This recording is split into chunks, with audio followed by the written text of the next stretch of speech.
রাসেল আছি, সাথে আমার সাথে হচ্ছে মাসুম। আর শুরু হয়ে গেল ভূত এফএম হন্টেড বাই এয়ারটেল। আপনাদের সবাইকে স্বাগত জানাচ্ছি। এবং সামনে ঈদ, অনেকেই ঈদের ছুটিতে বাড়ি যেতে শুরু করেছেন, অনেকেই বাড়ি যাবেন। এর মাঝখানে আমরা শুরু করে দিলাম ভূত এফএম হন্টেড বাই এয়ারটেল, এবং আশা করছি যে যারা অনেকেই হয়তো রাস্তায় আছেন এই মুহূর্তে, আজকে অনেক এনজয় করবেন। আজকের শোটা একটু আমরা ডিফারেন্ট করার চেষ্টা করেছি।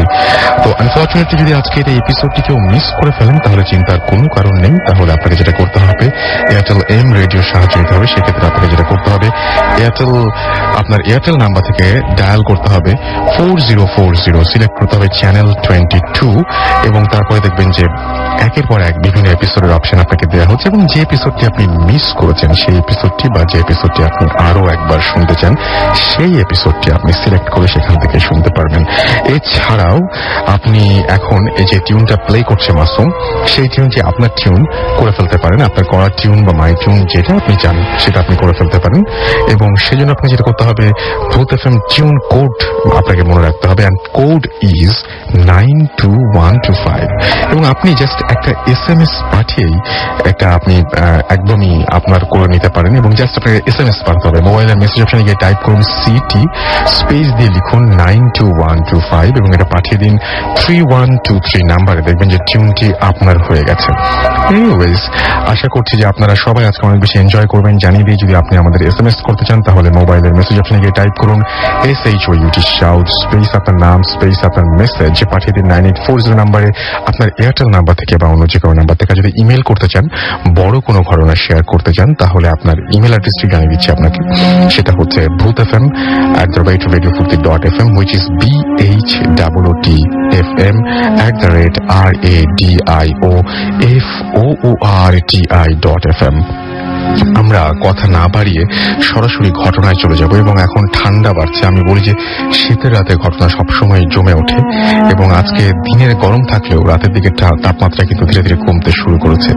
আশা করছি অনেক এনজয় করবে। এবং এখন যেটা করব, আমরা অনেকদিন ধরে কোনো ফোন কল নেই না, তো মাসুম ওয়েট করছে একটা ফোন কল নেওয়ার জন্য। তো কিছুক্ষণের মধ্যে মাসুম একজনকে কানেক্ট করে দিবে, আমরা কথা বলবো তার সাথে। হ্যালো হ্যালো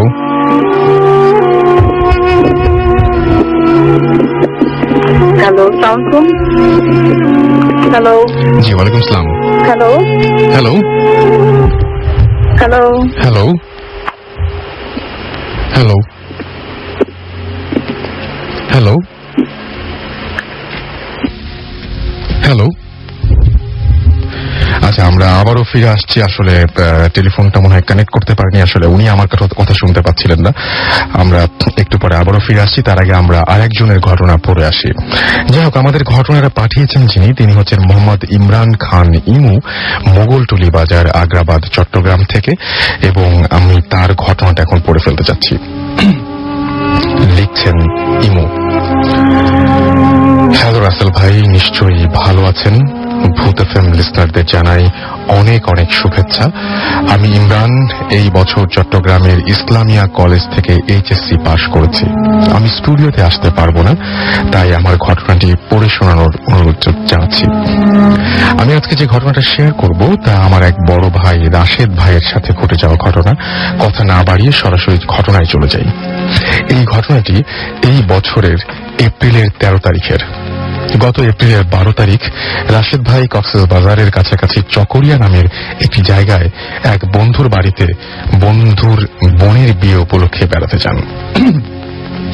এবং বিয়ের অনুষ্ঠান শেষে রাশেদ ভাই চিন্তা করলেন যে কক্সবাজারের কাছাকাছি যেহেতু, এবং কক্সবাজারের কাছে এত কাছে যেহেতু এসেছি, কক্সবাজার থেকে একটু ঘুরে যাই। তাই তিনি পরদিন অর্থাৎ 13 তারিখ বিকেলে চট্টগ্রামে না গিয়ে সোজা কক্সবাজারের উদ্দেশ্যে রওনা দিলেন। ভাইয়া সন্ধ্যা 7টার দিকে কক্সবাজার পৌঁছালেন এবং হোটেলে উঠলেন। সঙ্গত কারণে হোটেলের নামটা বলতে পারছি না। হোটেলের রুমে ঢুকে রাশেদ ভাই প্রথমে এসিটা অন করলেন, কিন্তু এসিতে সমস্যা ছিল, সেটি কাজ করছিল না। পাশাপাশি আরো একটি সমস্যা লক্ষ্য করলেন, সেটি হলো রুমের ওয়ার্ড্রপ যে সাইডে, সেখানে যে লম্বা দরজাটি থাকে সেটি খোলা, এবং সেটি নিজে নিজে শব্দ করে নড়ছিল। তা দেখে ভাইয়া দরজাটি বন্ধ করে দেন। রাত 9টার দিকে ঢাকার কিছু ছেলে ওই হোটেলে উঠল এবং রাশেদ ভাইয়ের ঠিক পাশের রুমে তারা উঠল। তাদের সাথে ভাইয়ার পরিচয় হলো, কিছুক্ষণ আড্ডাও দিলেন তাদের সাথে। এরপর রাত 10:30 দিকে ভাইয়া খাওয়া দাওয়া করতে নামছেন। ফেরার সময় তিনি রিসিপশনের এসির সমস্যার কথা বলে আসেন, রিসিপশনে গিয়ে এসির সমস্যার কথা বলে আসেন। এরপর ভাইয়া রুমে ফিরে গিয়ে আসেন এবং কিছুক্ষণ পর একজন রুম বয় এসে এসি ঠিক করার জন্য। রুম বয় এসি অন করার চেষ্টা করলো কিন্তু পারল না। কিছুক্ষণ পর রুম বয় ফিরে গেল। তারপর ভাইয়া শোয়ার প্রস্তুতি নিলেন, কানে হেডফোন লাগিয়ে শুতে গেলেন। এখানে একটা জিনিস না বললেই নয় যে ওই দিন ছিল শুক্রবার এবং ভাইয়া ভূত এফএম এর একজন রেগুলার লিসনার। ভূত এফএম শোনার সময় কিছুক্ষণ পর পর ওয়ার্ড্রপের দরজাটি খুলে যাচ্ছিল এবং খ্যাঁচ খ্যাঁচ করে শব্দ হচ্ছিল। ভাইয়া বারবার উঠে সেটি বন্ধ করছিল। ভূত এফএম শোনা শেষ, কিন্তু ভাইয়ার ঘুম আসছিল না। ইতিমধ্যে ওই দরজাটি আবার খুলে গেল এবং ক্যাঁচ ক্যাঁচ শব্দ করে নড়তে লাগলো। ভাইয়া এবার উঠে গিয়ে দরজাটা বন্ধ করে এবং একটা ছোট্ট টুল বসিয়ে দেয় সেখানে। ঘুম আসছিল না বলে ভাইয়া টেলিভিশন অন করে রাখলেন এবং টেলিভিশনটি ছিল ওয়ার্ড্রপের ওপর, যা ভাইয়া পা বরাবর। টিভি দেখতে দেখতে ভাইয়া ঘুমিয়ে গেলেন। কতক্ষণ পর তা তিনি জানেন না। রাত আনুমানিক 3টা হবে। হঠাৎ প্রচন্ড ঠান্ডায় ভাইয়ার ঘুম ভেঙে গেল। তিনি দেখলেন রুমের এসিটা চলছে। রুমের লাইট অফ ছিল, কিন্তু রুমটা 2য় তলায় হওয়ায় ল্যাম্প পোস্টের আলো জানলা দিয়ে আসছিল। তা মোটামুটি রুমের ভেতরটা তা দিয়ে ভালোই বোঝা যাচ্ছিল। হঠাৎ তিনি যা দেখলেন তার জন্য তিনি তখন প্রস্তুত ছিলেন না। দেখলেন একটা মহিলা তার খাটের প্রান্তে তার পায়ের কাছে দাঁড়িয়ে আছে। মহিলাটি কিছুক্ষণ দাঁড়িয়ে থেকে ওয়ার্ড্রপের দিকে গেলেন। ওয়ার্ড্রপের দরজা খুললেন, ভেতরের একটা ব্যাগ বের করলেন। তারপর ব্যাগ থেকে ছোট্ট একটা হাত এবং একটা হাতবিহীন শিশুর ডেড বডি বের করলেন। শিশুর হাতটি এক হাতে এবং ডেড বডিটি আর এক হাতে নিয়ে ভাইয়ার সামনে এসে মহিলাটি বলেন, ভাই, আমার ছেলের হাতটা একটু সেলাই করে দেবেন। এমন সিচুয়েশনের জন্য কেউই প্রস্তুত থাকে না। ভাইয়াও প্রস্তুত ছিলেন না। তিনি প্রচন্ড ভয় পেলেন এবং সাথে সাথে সেন্সলেস হয়ে গেলেন। পরদিন সকালে যখন তার চোখ খুলে তিনি নিজেকে টয়লেট সামনে পান, অথচ টয়লেটটা ছিল খাট থেকে প্রায় 5 ফুট দূরে। তারপর তিনি কিছু না ভেবে তার ব্যাগটি নিয়ে চলে আসার জন্য রুম থেকে বের হন এবং রিসিপশনের চাবিটা ফেরত দিতে চান, কিন্তু তখন রিসিপশনিস্ট ছিল না। একজন রুম বয় সেখানে ছিলেন। রুম বয়টি ভাইয়াকে ওয়েট করতে বললেন। রুম বয়টি ভাইয়াকে জিজ্ঞেস করলেন, গত সন্ধ্যায় রুম নিলেন, এত সকালে চলে যাচ্ছেন, কক্সবাজারে তো এত অল্প সময়ের জন্য কেউ আসে না। তখন ভাইয়া গত রাতে ঘটে যাওয়া ঘটনার কথা চিন্তা করছিলেন। ভাইয়া কিছু চিন্তা না করে পুরো ঘটনাটি তাকে খুলে বললেন। রুম বয়টি ভাইয়াকে বললেন, আমি বুঝতে পেরেছি এবং এইরকমই কিছু একটা ঘটেছে এবং আপনাকে সেই জন্য জিজ্ঞাসা করেছি, কারণ এই ঘটনা আগেও কয়েকবার ঘটেছে। রুম বয়টি আবারও বলেন যে এই হোটেলে তিনি যখন চাকরি নেন তখন এই হোটেলে একজন পুরাতন দারোয়ানের কাছে নাকি এই ঘটনাটি বিস্তারিত শুনেছিলেন। তা হলো, আজ থেকে বেশ কয়েক বছর আগে এক দম্পতি তাদের একমাত্র বাচ্চা সহ রুমটাতে উঠেছিলেন। ওই রাতে স্বামী তার স্ত্রীকে মেরে ফেলে ওয়ার্ড্রপের ভেতরে এবং ছেলেকে মেরে ব্যাগের ভেতরে রেখে গন্ধ না ছড়ানোর জন্য এসিটা অন করে রেখে চলে যান। 2 দিন পর ওই রুম থেকে মা ও শিশুর হাত কাটা লাশ উদ্ধার করা হয়। এরপর থেকে ওই হোটেলের ওই রুমে এই ধরনের ঘটনার কথা শোনা যায়, যদিও বা ওই রুমের সকল ফার্নিচার চেঞ্জ করা হয়েছিল। রাসেল ভাই, এই ছিল আমার ঘটনা। পড়ার জন্য অসংখ্য ধন্যবাদ। ঘটনাটি আমার খুব ভালো লেগেছিল এবং শুনে ভয়ও পেয়েছি, তাই আশা করছি সবার ভালো লেগেছে। এই ছিল ঘটনা। এবং আমরা সরাসরি SMS এ যাবো নাকি ফোন কলে যাব? আমরা ফোন কলে যাব। ফোন কলে একজন আছেন। হ্যালো হ্যালো হ্যালো হ্যালো, জি, শুনতে পাচ্ছেন? Hello hello hello hello, hello, হ্যাঁ শুনতে পাচ্ছি, আপনার কথা শুনতে পাচ্ছি আমি। জি, আচ্ছা, আমরা যে ঘটনাটা বলছিলাম, আমি হ্যালো, আমি আপনার কথা শুনতে পাচ্ছি। জি জি, আমি আপনার কথা শুনতে পাচ্ছি। আচ্ছা, আপনার সাথে একটা ঘটনা ঘটে গেছে এবং আপনি সেই কারণে অসুস্থ এবং সেই কারণেই আপনি আজকে স্টুডিওতে আসতে পারেননি, চেয়েছেন ঘটনাটা ফোনে শেয়ার করতে। তো আপনার ঘটনাটা আমরা একটু শুনতে চাচ্ছি। আপনি কে বলছেন, কোথা থেকে বলছেন, একটু যদি বলতেন। আমি সুমনা বলছিলাম, বনশ্রী থেকে। আমি এর আগে আপনাদের অনুষ্ঠানে এসেছিলাম। আমার প্রবলেমটা ছিল অনেক আগের থেকে, বাট এর মধ্যে প্রায় আপনার বছর খানিক ধরে এই কোনো প্রবলেম নাই। রোজার ঈদের দিন মানে ভোর রাতের দিকে আবার সেই প্রবলেমটা কি দেখা দেয়। ঈদের রাত্রে আর কি চাঁদ দেখার পরে আর কি আমার ঈদের দিন গেস্ট আসবে, আমি একাই বাসায়, তাই আমি সারা রাত ধরে রান্না টান্না করে প্রায় 4টার দিকে মানে শাওয়ার নিয়ে ঘুমাতে যাই। আমার বাচ্চাটা আর আমি বাসায় আছি, আর আমার হাজবেন্ড ছিলেন বাইরে, কিন্তু ওর আসার কথা ছিল ভোর 6টার দিকে। ঠিক 4:30টার দিকে আমি যখন বিছানায় যাই, শোয়ার সঙ্গে সঙ্গে আমি বলতে গেলে ঘুমাই পড়ি। ঠান্ডা ছিল, এসি অন ছিল, তা আমি চাদরটা মুখের উপর দিয়ে শুয়ে আছি, ঘুমিয়ে গেছি। এর মধ্যে হঠাৎ করে মানে ঘুমের মধ্যে একজন মানে কে যেন আমাকে হাত ধরে সুন্দর জোরে একটা ঝাঁকি দিয়ে মানে ডাকছে আর কি। আমি সঙ্গে সঙ্গে চাদরটা ফেলে তাকে দেখি ঘরটা হালকা, আমার রুমে বাইরে থেকে একটু আলো আসে, কিন্তু ঘরের মধ্যে কেউ নাই। আমার ছোট বাচ্চাটা অন্যদিকে ঘুরে ঘুমিয়ে আছে, 5 বছর ছোট বাচ্চা। আমি প্রচন্ড ভয় পেয়ে আমি ওই এসির মধ্যে প্রচন্ড ঘামতে থাকি। আমি আর ঘুমাইনি, 6টা পর্যন্ত আমি বারান্দায় দাঁড়িয়ে মানে কাটিয়ে দিয়েছি। এরপরে আর কি আমাদের ফ্যামিলির একটা ব্যাপার আছে, আমার 5টা ভাই বোন একসাথে মানে হঠাৎ থার্সডে নাইট যাই আর কি, সারা রাত গল্প টল্প করে চলে আসি বা কেউ থেকেও যাই। মানে মা একা থেকে আমরা সব ভাই বোন একত্র হই এবং অনেক গল্প টল্প হয়। একদিন এই বেশ কিছুদিন আগেকার কথা, তা আমি আম্মুর বাসায় আমরা সব ভাই বোন খাওয়া দাওয়া করে গল্প টল্প করে গল্প করতে করতে দেখি প্রায় 1:45 বাজে। তখন আমার হাজবেন্ড বলছে আমার কালকে অফিস আছে, তোমরা থাকলে থাকো, আমি চলে যাই। তা এখন আমি বলি যে খামাখা ও একা একা যাবে, সকালে কি খাবে। তা আম্মা আবার অনেক ধরনের রান্না বান্না করছে, তা আমার হাজবেন্ড আবার ইলিশ মাছ, শুটকি মাছের ভর্তা এগুলো পছন্দ করে, তাই শুটকি মাছ, ইলিশ মাছ, গরুর মাংস এগুলো সব রান্না বান্না করে ওই বাকি আর কি যেটা খাওয়ার পরে আর কি ছিল ওগুলো আমাকে হটপটে করে দিয়ে দেয়। এখন আমার আম্মার বাসা হচ্ছে ক্যান্টনমেন্টে। আমার যখন বিয়ে হয়েছে তখন তো রাত, কিন্তু রাস্তাঘাটে গাড়ি টাড়ি চলছে। ওই আমরা সাধারণত ওই যে বাড্ডার লিঙ্গরোড দিয়ে যাই গোলশান থেকে, কিন্তু ওই রাস্তাটা ওই আপনার রাত্রেবেলা বৃহস্পতিবারতে অনেক জ্যাম থাকে। তাই আমার হাজবেন্ড বললো যে নতুন একটা রাস্তা আছে ওই আপনার শুটিং ক্লাবের পাশ দিয়ে ওই ব্রিজের উপর দিয়ে যেতে হয়, মধ্যে পরে ওইটুক যেই বাড্ডা রাস্তায় ঢুকতে হবে। তখন আমাকে বলছে যে খুব রাত, যেহেতু অনেক রাত হয়ে গেছে, চলো এই ব্রিজে চলে যাই। আমার হাজবেন্ড বাইক চালাচ্ছিল, আমি বাইকে বসা, আমার ছোট বাচ্চাটার সামনে, আমার হাজবেন্ড চালাচ্ছে, আমি পিছনে। তা আমার হাতে আর কি খাবারের ওই হটপটটা। তা আমি যখন আমরা আপনার শুটিং ক্লাবটা পার হয়ে ওই ব্রিজটার ওদিক দিয়ে আসছি, ওখানে একটা বড় একটা বিল্ডিং হচ্ছে, এখনো পর্যন্ত কমপ্লিট হয়নি। ওই রাস্তা দিয়ে আসার পরে ঠিক ব্রিজের পর্যন্ত এসছি যখন, তখন আমার হাজবেন্ড আমার বাচ্চার সাথে কথা বলতে বলতেই চালাচ্ছে।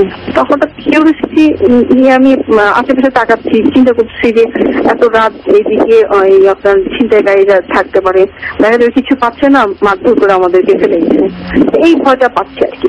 হঠাৎ ভয় পেয়ে যাবে, হঠাৎ মানে এমনি বাদিকে ঘুরে তাকিয়ে দেখি যে আপনার ব্রিজটা যেখান থেকে শুরু হয়েছে ওখানে কিন্তু পুরো অন্ধকার, লাইট টাইট নাই। বাট ওইখানে হঠাৎ করে মানে একটা ঘোলার মতো একটা মানে গোল একটা অনেক বড় একটা আকৃতির একটা মানে আলো টাইপের। আমি একবার দেখে আবার ঘুরে আবার মানে জাস্ট কিউরিওসিটি আমি আবার তাকানোর পরে দেখি এমন একটা আকৃতির একটা মানুষ, মানে আমি এখন আমার গা কাটা দিয়ে উঠছে। মানে যখনই যাকে বলতে যাচ্ছি আমি ভিতর থেকে আমার এখন অশান্তি লাগছে যে ব্যাপারটা, যে ওই জিনিসটা অনেক লম্বা লম্বা হাত, লম্বা লম্বা পা দিয়ে লাফ দিয়ে যে আসে না, মানে মানুষ যখন লাফ দিয়ে যায় ঠিক ওইভাবে লাফ দিয়ে সে আসছে এবং মানে ধরেই ফেলবে আমাকে। আমি ওই সময় আমি না পারতেছি আমার হাজবেন্ডকে বলতে, কারণ ওই সময় যদি ওকে বলি ও প্রচন্ড ভয় পেয়ে যেত এবং নিঘাত ওই সময় অ্যাক্সিডেন্ট করতে আমরা মানে ওই আপনার ওইখান থেকে পড়ে যাবো, মানে লেকের থেকে, ওই ব্রিজের উপর থেকে। এখন আমি ওকে বলছি তুমি তাড়াতাড়ি চলো, এখন কথা বলে না বাবুর সাথে, তুমি তাড়াতাড়ি চলো। আমার হাত পা কাঁপতেছে, আমি মাথাটা ওর পিঠের মধ্যে একটা গুজে রাখছি, কিন্তু তারপর আমার দেখার ইচ্ছা যে কি হচ্ছে। ওই মুহূর্তে আমার হাজবেন্ড বলছে যে কি ব্যাপার তুমি এরকম করছো কিসের জন্য, আর মোটরসাইকেল এত ভারী কেন, আমি চালাইতে পারছি না, টানতে পারছি না। তখন আমি সমানে সুরা পড়ছি, বাট আমি ঘুরে তাকানোর মতো সাহস নেই যে পিছনে এই জিনিসটা কি, মানে আমাকে ধরেই ফেলতেছে। মানে আল্লাহর রহমত, মানে আমি যত ধরনের সুরা আছে আমার, মানে তিন কুল পড়তেছি, আজকে কুরসি পড়তেছি, আমার এখন পর্যন্ত বলছি যে আমার বুকটা ধরধর করছে। আমি এখন ফিল করতেছি যে ওই মুহূর্তটা কত ভয়ঙ্কর একটা মানুষের জীবনে ঘটতে পারে অস্বাভাবিক ঘটনা, মানে আমি বুঝাইতে পারবো না। আমি এতটা অসুস্থ হয়ে পড়ছি, এর পরে ঘটনা তো আরো মারাত্মক, আমি এখনো বুঝাই বলতে পারতেছি না আমি যে কি সামনে গিয়ে আরেকটা কি দেখবো। যাই হোক, ওই ব্রিজটা যখন পার হয়ে যখন বাজার রাস্তায় ঢুকে গেলাম তখন একটা টহল পুলিশ চলে আসছে। তখন আমি ভিতরে একটা মানে পাইছে যায়, আমি শক্তি পাইছি যে কেউ মানুষ পাইলাম। যাই হোক, ওখান দিয়ে পার হয়ে আমরা যখন বনশ্রীতে ঢুকছি, পুরো বনশ্রী এলাকা আপনার টহল পুলিশ অনেক থাকে, বাট অনেক অন্ধকার, সবাই ঘুমাই গেছে, 2:30 পরে 3টা বাজে। তখন আমরা থাকি আর কি বি ব্লকে, ওই রাস্তা দিয়ে মানে ঢুকে ঠিক আপনার 5 নম্বর রোড দিয়ে যখন বের হতে যাচ্ছি, হঠাৎ করে মানে 3টা কুকুর কোথার থেকে যে আসছে, আমি আমার হাজবেন্ড চালাচ্ছি কিন্তু ও কিন্তু দেখেনি কুকুর কোথার থেকে আসলো, কুকুর বা ওইটা কুকুর কিনা কি আল্লাহ জানে। মানে দুটা যাচ্ছে আমার বাইকের পাশ দিয়ে, আর পিছন থেকে একটা আসছে, মানে চিৎকার করতে করতে, ঘাউ ঘাউ করতে করতে, কিন্তু ওটা আকৃতিটা কুকুরের মতো। আমার বেবিটা চিৎকার দিচ্ছে, আর আমার হাজবেন্ড তো মানে এমন ভাবে চালাচ্ছে ওটা মানে থতকে কাঁপতেছে, সে বাইকটা চালাতে পারছে না। আর আমি এত জোরে চিৎকার দিচ্ছি যে আমার চিৎকারে আমাদের যেন মানুষটা মানে ঘর থেকে বের হয়ে দেখে আর কি আমরা কি সিচুয়েশনের মধ্যে পড়ছি। আমি এখনো ভয় পাচ্ছি ওই সিনটা। আমি এত চিৎকার দিচ্ছিলাম আপনার ওই সময় আমার হাজবেন্ড মানে ওখানে খোয়া বাড়াচ্ছিল, ওই যে বাড়ি টাড়ি বানানো হয় ওই পাথর দেওয়া, জাস্ট ওইখানে গিয়ে না মোটরসাইকেল একেবারে বাঁকা বাঁকা হয়ে আছে। তখন আমি আমার আম্মার কাছে শুনছিলাম যে কোনো রকম কুকুর টুকুর আসলে একটা ছোট্ট সুরা আছে, ওইটা আমি মনে করতে পারছি না যে এটা কি পড়বো। আমি সমানে আয়তাল কুস্তি করে ফু দিচ্ছি কুকুরের, আর আমি চিৎকার করে কাঁদতেছে। আমার বাচ্চা তো প্রচন্ড ভয় পাইছে এবং প্রচন্ড কাঁদতেছে। তারপরে জোরে চিৎকার করে দেখি আমার হাজবেন্ডকে বলছে তুমি চালায় যাও, তুমি অন্যদিকে তাকাও না। ও কি করে যে চালাইছে আল্লাহ জানে। 7 নম্বর গলিটা ছিল আমাদের, 5 নম্বর গলি থেকে বের হয়ে মানে ওখানে একটা পার্বতীটা গলির সামনে একটা করে রোড থাকে, ওই মেইন রোডটায় উঠে যখন 7 নম্বর গলিতে ঢুকলাম তখন দেখি 2টা টহল পুলিশ। আমি ওই মোটর বাইকটা থামায় ওই পুলিশকে অনেক মানে বকাবকি করছি, চিল্লাচিল্লি করছি, ভয়ে কাঁদতেছি যে আপনারা কোথায় ছিলেন, প্রতিটা গলির মধ্যে কেন থাকেন না, এইসব ভূত কুকুর মুকুর কোথার থেকে আসছে, আমি কিছু কথা বলতে পারতেছি না। এত ভয় আমি আমার জীবনে পাইনি। তারপরে বাসায় এসে এই যে অসুস্থ, আমার বাচ্চাটা প্রায় 18 দিন অসুস্থ ছিল, জ্বর, এখনো পর্যন্ত আমি অসুস্থ, আমি আমার আম্মার বাসায়। ওকে, থ্যাংক ইউ সো মাচ। আপনাকে আপনার ঘটনা শেয়ার করার জন্য অনেক অনেক অনেক অনেক ধন্যবাদ। আমরা এতক্ষণ শুনছিলাম সুমনার কাছ থেকে তার ঘটনা, এবং তিনি লাইভ সেই ঘটনাটি শেয়ার করলেন আমাদের সাথে। আমরা প্রথমে আন্তরিকভাবে দুঃখিত আপনাদের কাছে যে প্রথমে ফোন কানেক্ট করতে আমাদের একটু ঝামেলা পোহাতে হয়েছিল। যাই হোক, আমি দেখতে পাচ্ছি এর মধ্যে বেশ কিছু SMS চলে এসছে। টুটুল আমাকে SMS করেছেন বাগেরহাট থেকে, এবং তিনি বলছেন তার লাইফের 5-6টা এক্সপিরিয়েন্স আছে তিনি শেয়ার করতে চান, এবং তিনি বলছেন যে আজকের ভূত এফএম জমে গেছে। আপনার ঘটনাগুলো আপনি পাঠিয়ে দিন bhutfm@radiofurti.fm এ। এছাড়াও হিমেল আমাদের SMS করেছেন দক্ষিণবাগ থেকে, এবং তার খুব ভয় লাগছে। মনচোরা খুলনা থেকে আমাদের SMS করেছেন, তিনি শিখ বাট তারপরে ভূত এফএম শুনছেন। শাহেদ চট্টগ্রাম থেকে, হালিশহর থেকে আমাদের SMS করেছেন, তিনি বলছেন যে অনেক SMS করলাম কিন্তু পড়লেন না। আমি আগেই বলেছি আমার নানু ভূত এফএম শুনে। আপনাকে এবং আপনার নানুকে অনেক অনেক ধন্যবাদ জানাচ্ছি আমাদের সঙ্গে থাকার জন্য। হিমেল লিখেছেন যে অনেক ভালো লাগে তার এই প্রোগ্রামটি, সেটা তিনি জানিয়েছেন গাজীপুর থেকে। সান আমাদের SMS করেছেন এবং তিনি বলছেন আমার হোস্টেলের 22 জন মিলে ভূত FM শুনছি। থ্যাংক ইউ আপনার আমাদের সাথে থাকার জন্য। লাবিবা বলেছেন যে আই লাভ ভূতস অ্যান্ড ভূত FM ভেরি মাচ, এবং তিনি বলছেন যে বাসায় একা একা ভূত FM শুনছি। বা অনেক সাহসী আপনি। HN নিশি আমাদের লিখেছেন ফ্রম কক্সবাজার যে আমার একটা ঘটনা আছে চিটাগং এর এই ঘটনাটি, এবং আমি বলবো যে আপনি আমাকে সেই ঘটনাটি পাঠিয়ে দিন bhutfm@radiofurti.fm এই অ্যাড্রেসে, BHWTFM@radioforti.fm। তালহা উত্তরা থেকে লিখেছেন যে উত্তরা ঢাকা থেকে লিখেছেন যে রাসেল ভাই আজকে আমার বার্থডে, আপনাকে জন্মদিনের অনেক অনেক শুভেচ্ছা জানাচ্ছি। ববি গাজীপুর থেকে SMS করেছেন এবং তিনি ছাদে বসে ভূত FM শুনছেন। ভৌতিস্ট শাকিল আমাদের SMS করেছেন গাজীপুর থেকে। এছাড়া আমাদেরকে ব্ল্যাক বয় 69 SMS করেছেন। নীরব আমাদের SMS করেছেন নিশাদ SMS করেছেন আমাদেরকে মিল্টন নরসিংদী দাসপাড়া থেকে। আমাদেরকে মাসুদ পারভেজ চট্টগ্রাম থেকে SMS করেছেন। রাইসা আমাদের SMS করেছেন জনি ঢাকা থেকে। মেহেদি, সাব্বির, সুকান্ত, খলিল, বাপ্পি, শিপু, রাজ, আবির, কাউসার, ইমরান, আজিম সহ আরো অনেকে। আপনি যদি SMS করতে চান তাহলে লিখে ফেলুন SHOUT শাউট স্পেস আপনার নাম স্পেস আপনার মেসেজ পাঠিয়ে দিন 9840 নাম্বার, আপনার এয়ারটেল নাম্বার থেকে বা অন্য যে কোনো নাম্বার থেকে। এরপরে আমরা একটা রেকর্ড ফাইল শুনবো। অনেকেই আসলে বেসিক্যালি এখানে আসতে চান কিন্তু আসতে পারে না নানা প্রতিকূলতার জন্য, কারণ কেউ কেউ হয়তো ঢাকার বাইরে থাকেন, কেউ কেউ হয়তো দেশের বাইরেই থাকেন। দেশের বাইরে থেকে ভূত এফএমের সঙ্গে রয়েছেন, এটাতে আমরা নিজেদেরকে অনেক ধন্য মনে করি। আসলে আমরা অনেক লাকি যে আমাদের যারা বাঙালি যারা দেশের বাইরে রয়েছেন তারাও আমাদের এই প্রোগ্রামটি শোনেন এবং তারা অনেক যত্ন করে অনেক কষ্ট করে তাদের বিভিন্ন ঘটনা তারা রেকর্ড করে আমাদের কাছে পাঠিয়ে দেন। তেমনই একটা রেকর্ড আমরা পেয়েছি এবং একজনের ঘটনা আমরা এখন শুনবো। সো স্টে টিউন, শুনুন তার ঘটনাটি।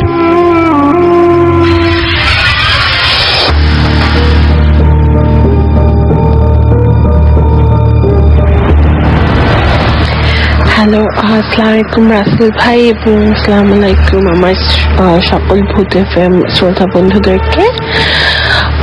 আমি ডোনা বলছিলাম লন্ডন থেকে। আমি আমার ঘটনায় চলে যাচ্ছি সরাসরি। রাসেল ভাই, আমার লাইফে ঘটে যাওয়া 2-3টা ঘটনার মধ্যে আমি একটা আজকে শেয়ার করব, যেটা কোয়াইট রিসেন্টলি সেটাই শেয়ার করছি। So most of the people they know যে আপনার UK, US, Canada কিন্তু কোয়াইট মোস্ট হন্টেড প্লেস, এবং ইউকেতে বেশ কিছু প্লেস আছে।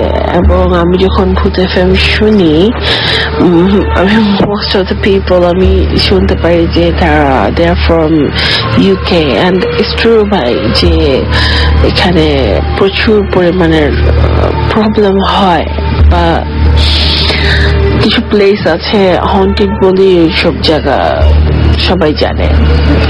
তো এখানে একটা প্লেস আছে ভাই, হচ্ছে চিজলহার্স্ট কেভ। এটা একটা কেভ, গুহা, যেটা ভিতরে আপনার অনেক আগে থেকেই অনেক কিছু হয়েছে। ওখানে একসময় টর্চার করা হতো, এবং ওখানে কাহিনীটা এরকম যে একটা উইচ ছিল যে কিনা ওই ব্ল্যাক ম্যাজিক করতো, এবং বাচ্চাদেরকে ওখানে ওরা স্যাক্রিফাইস করে দিত। দেন সিম্পল লাইক উইচ যা করে সে সবই করতো। তো যখন ওই উইচটার সবকিছু জেনে যায় ওখানকার লোকাল পিপলরা, তখন ওরা ওই উইচটাকে ওই কেভটার ভিতরে, চিজলহার্স্টের যে কেভটা আছে সেই কেভটার ভিতরে ওখানে একটা ছোট পানির, ওটাকে কি বলবো আমি, লাইক স্মল পন্ডের মতো, লাইক অনেকটা বাংলাদেশে আমরা হাউস দেখি এরকম, মানে ছোট একটা পানির ইয়ের মতো, ওটার মধ্যে ওই উইচটাকে ওরা কি করলো, ওই গলার মধ্যে গলার মধ্যে এবং কোমরের মধ্যে, মানে যেখানে যেখানে পারে হাত বেঁধে চোখ বেঁধে ওকে সরাসরি পানির মধ্যে ফেলে দেয়। আর সাথে ওই কোমর আর গলার সাথে ওই পাথর বেঁধে দেয়। পাথর বেঁধে দেয়। এতে হয় কি, সে সাথে সাথে নিচে চলে যায় এবং নিচে যাওয়ার পরেও ওই মানুষরা তখনও লোকাল পিপলরা উপর থেকে আরো পাথর মারছিল, মানে কনফার্ম হার ডেথ, যে সে মারা গেছে। সো ওকে ওইখানে ওই পাথরের নিচেই সে থাকে, তাকে আর তোলা হয় না, ওভাবেই থাকে। তো এরপর থেকে ওখানে অনেক ধরনের মানে অকারেন্স ঘটতে থাকে আস্তে আস্তে, অ্যান্ড একটা পর্যায়ে ওখানে খুব বেশি হন্টেড হয়ে যায়। তো ওটা এখন অনেকটা ভিজিটর প্লেস হয়ে গেছে একটা সার্টেন টাইম, যেমন 10টা থেকে 4টা, এর আগে ওরা খোলে না এবং এর পর পর্যন্ত এরা মানে খোলা রাখবে না। ঠিক 4টার মধ্যে ওরা সবাইকে বের করে দেয়, যারাই যায়। তো আমি আমার দুটো ফ্রেন্ড নিয়ে আমি ওখানে যাই, বিকজ আমি তো অ্যাডভেঞ্চার প্রিয়, আর এই ভূত এফএম শুনতে শুনতে আমারও মনে হয় যে একটু যাই। আমি ওখানে গেলাম, যাওয়ার পরে ঠিক আছে, কারণ প্রথমত কেভটা পুরোই ডার্ক, অ্যান্ড আমাদের হাতে ল্যাম্প দেওয়া হয়, বাট বেশি ল্যাম্প না, আমাদের 3জন নিচে 3টা ল্যাম্প না, আমাদের 3জন নিচে 2টো ল্যাম্প, বাট আমরা তারপর সাথে টর্চ নিয়ে গেছিলাম।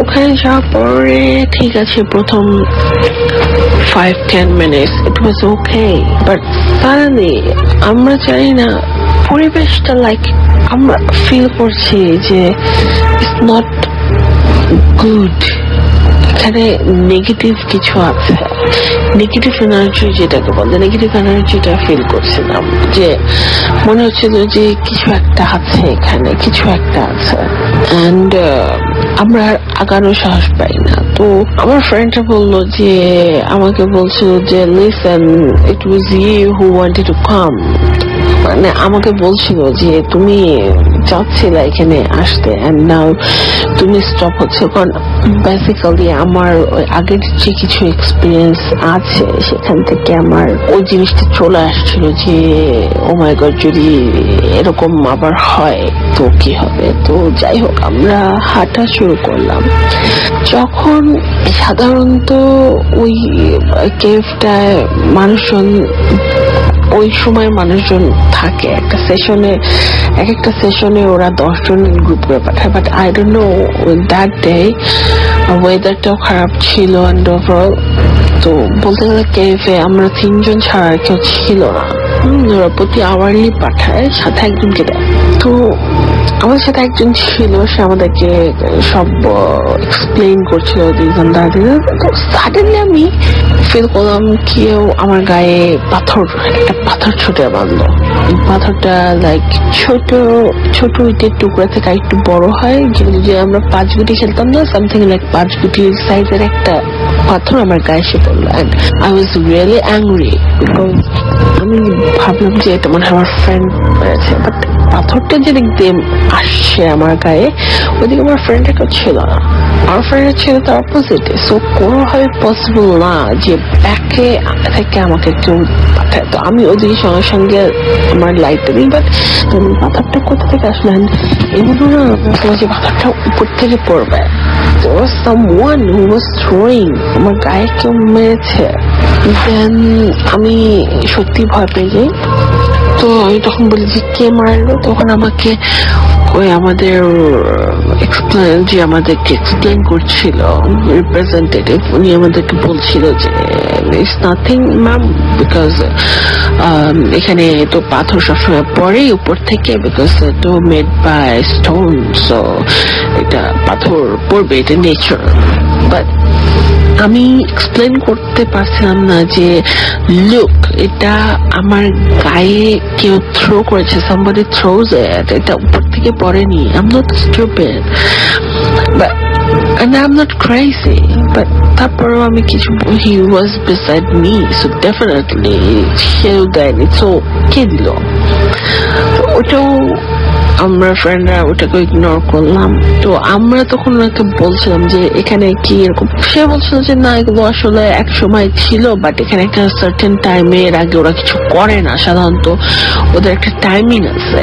হ্যাঁ, ওই টাইমটাতে আমরা যদি ওদেরকে ডিস্টার্ব করি দেন ওরা মানে ওরা ক্রেজি হয়ে যায়, অ্যান্ড দেন ওরা মানে ডিস্টার্ব করে। বাট এটা খুবই রেয়ার যে এইভাবে এই সময় এরকম কেউ ডিস্টার্ব করে, এটা হয় না। So definitely it's not them, it's us যারা আমরা এটা ক্রিয়েট করছি। সো যখন বললো, সো আমি আর কিছু বললাম না, ভাবলাম যে রাইট, তো আমাদের এইটা ব্যাপার নিয়ে আর বেশি কথা না বলাই বেটার। তো যাই হোক, আমরা যখন ওই প্লেসটাতে আসলাম যেখানে ওই উইচটাকে ফেলে দেওয়া হয়েছিল এবং কে লাইক ইউনো জ্যান্ত, যাকে বলে যে জ্যান্ত ভাবে ওকে ওইটা কষ্ট দিয়ে মারা হয়েছে। তো ওখানে যাওয়ার পরে তো আরো গা ছমছম করে উঠছে। তো যাই হোক, তারপরে দেখছিলাম, তো হঠাৎ করে মনে হলো কে যেন ওটার মধ্যে আবারও পাথর ফেলেছে। Now that was really shocking যে কে, this is too much now. Then আমরা just simply আমরা এসে আমাদের সাথে যে ভলান্টিয়ার ছিল সে হঠাৎ করে বলতেছে ও মা, ও জোসাস, ও Jesus, Jesus. So Jesus was wrong. He was saying that I think we should move on. আমাদের তাড়াতাড়ি মুভ হওয়া দরকার, because I think it's not a good day. Then আমরা quite ভয় পেয়ে যাই, আমরা বলি কি হয়েছে? বলছে no, we should move. They are not liking it, and ওরা আজকে they're not liking it যে আমরা আজকে এখানে। There is something really going to be bad আমরা যদি এখন মুভ না করি। আমরা যে সিম্পলি আমরা আমাদের ওয়েতে যাচ্ছিলাম, তো ততক্ষণ কিন্তু আধা ঘন্টা পার হয়ে গেছে। রাসেল ভাই, the most interesting part, যে ভলান্টিয়ার সে এভরিডে 10টা থেকে 4টা, দ্যাট মিনস 6 hours, সে এভরিডে 6 times সে ওই কেভে মুভ করে, and he knows everything about the cave, right? But say way খুঁজে পাচ্ছে না।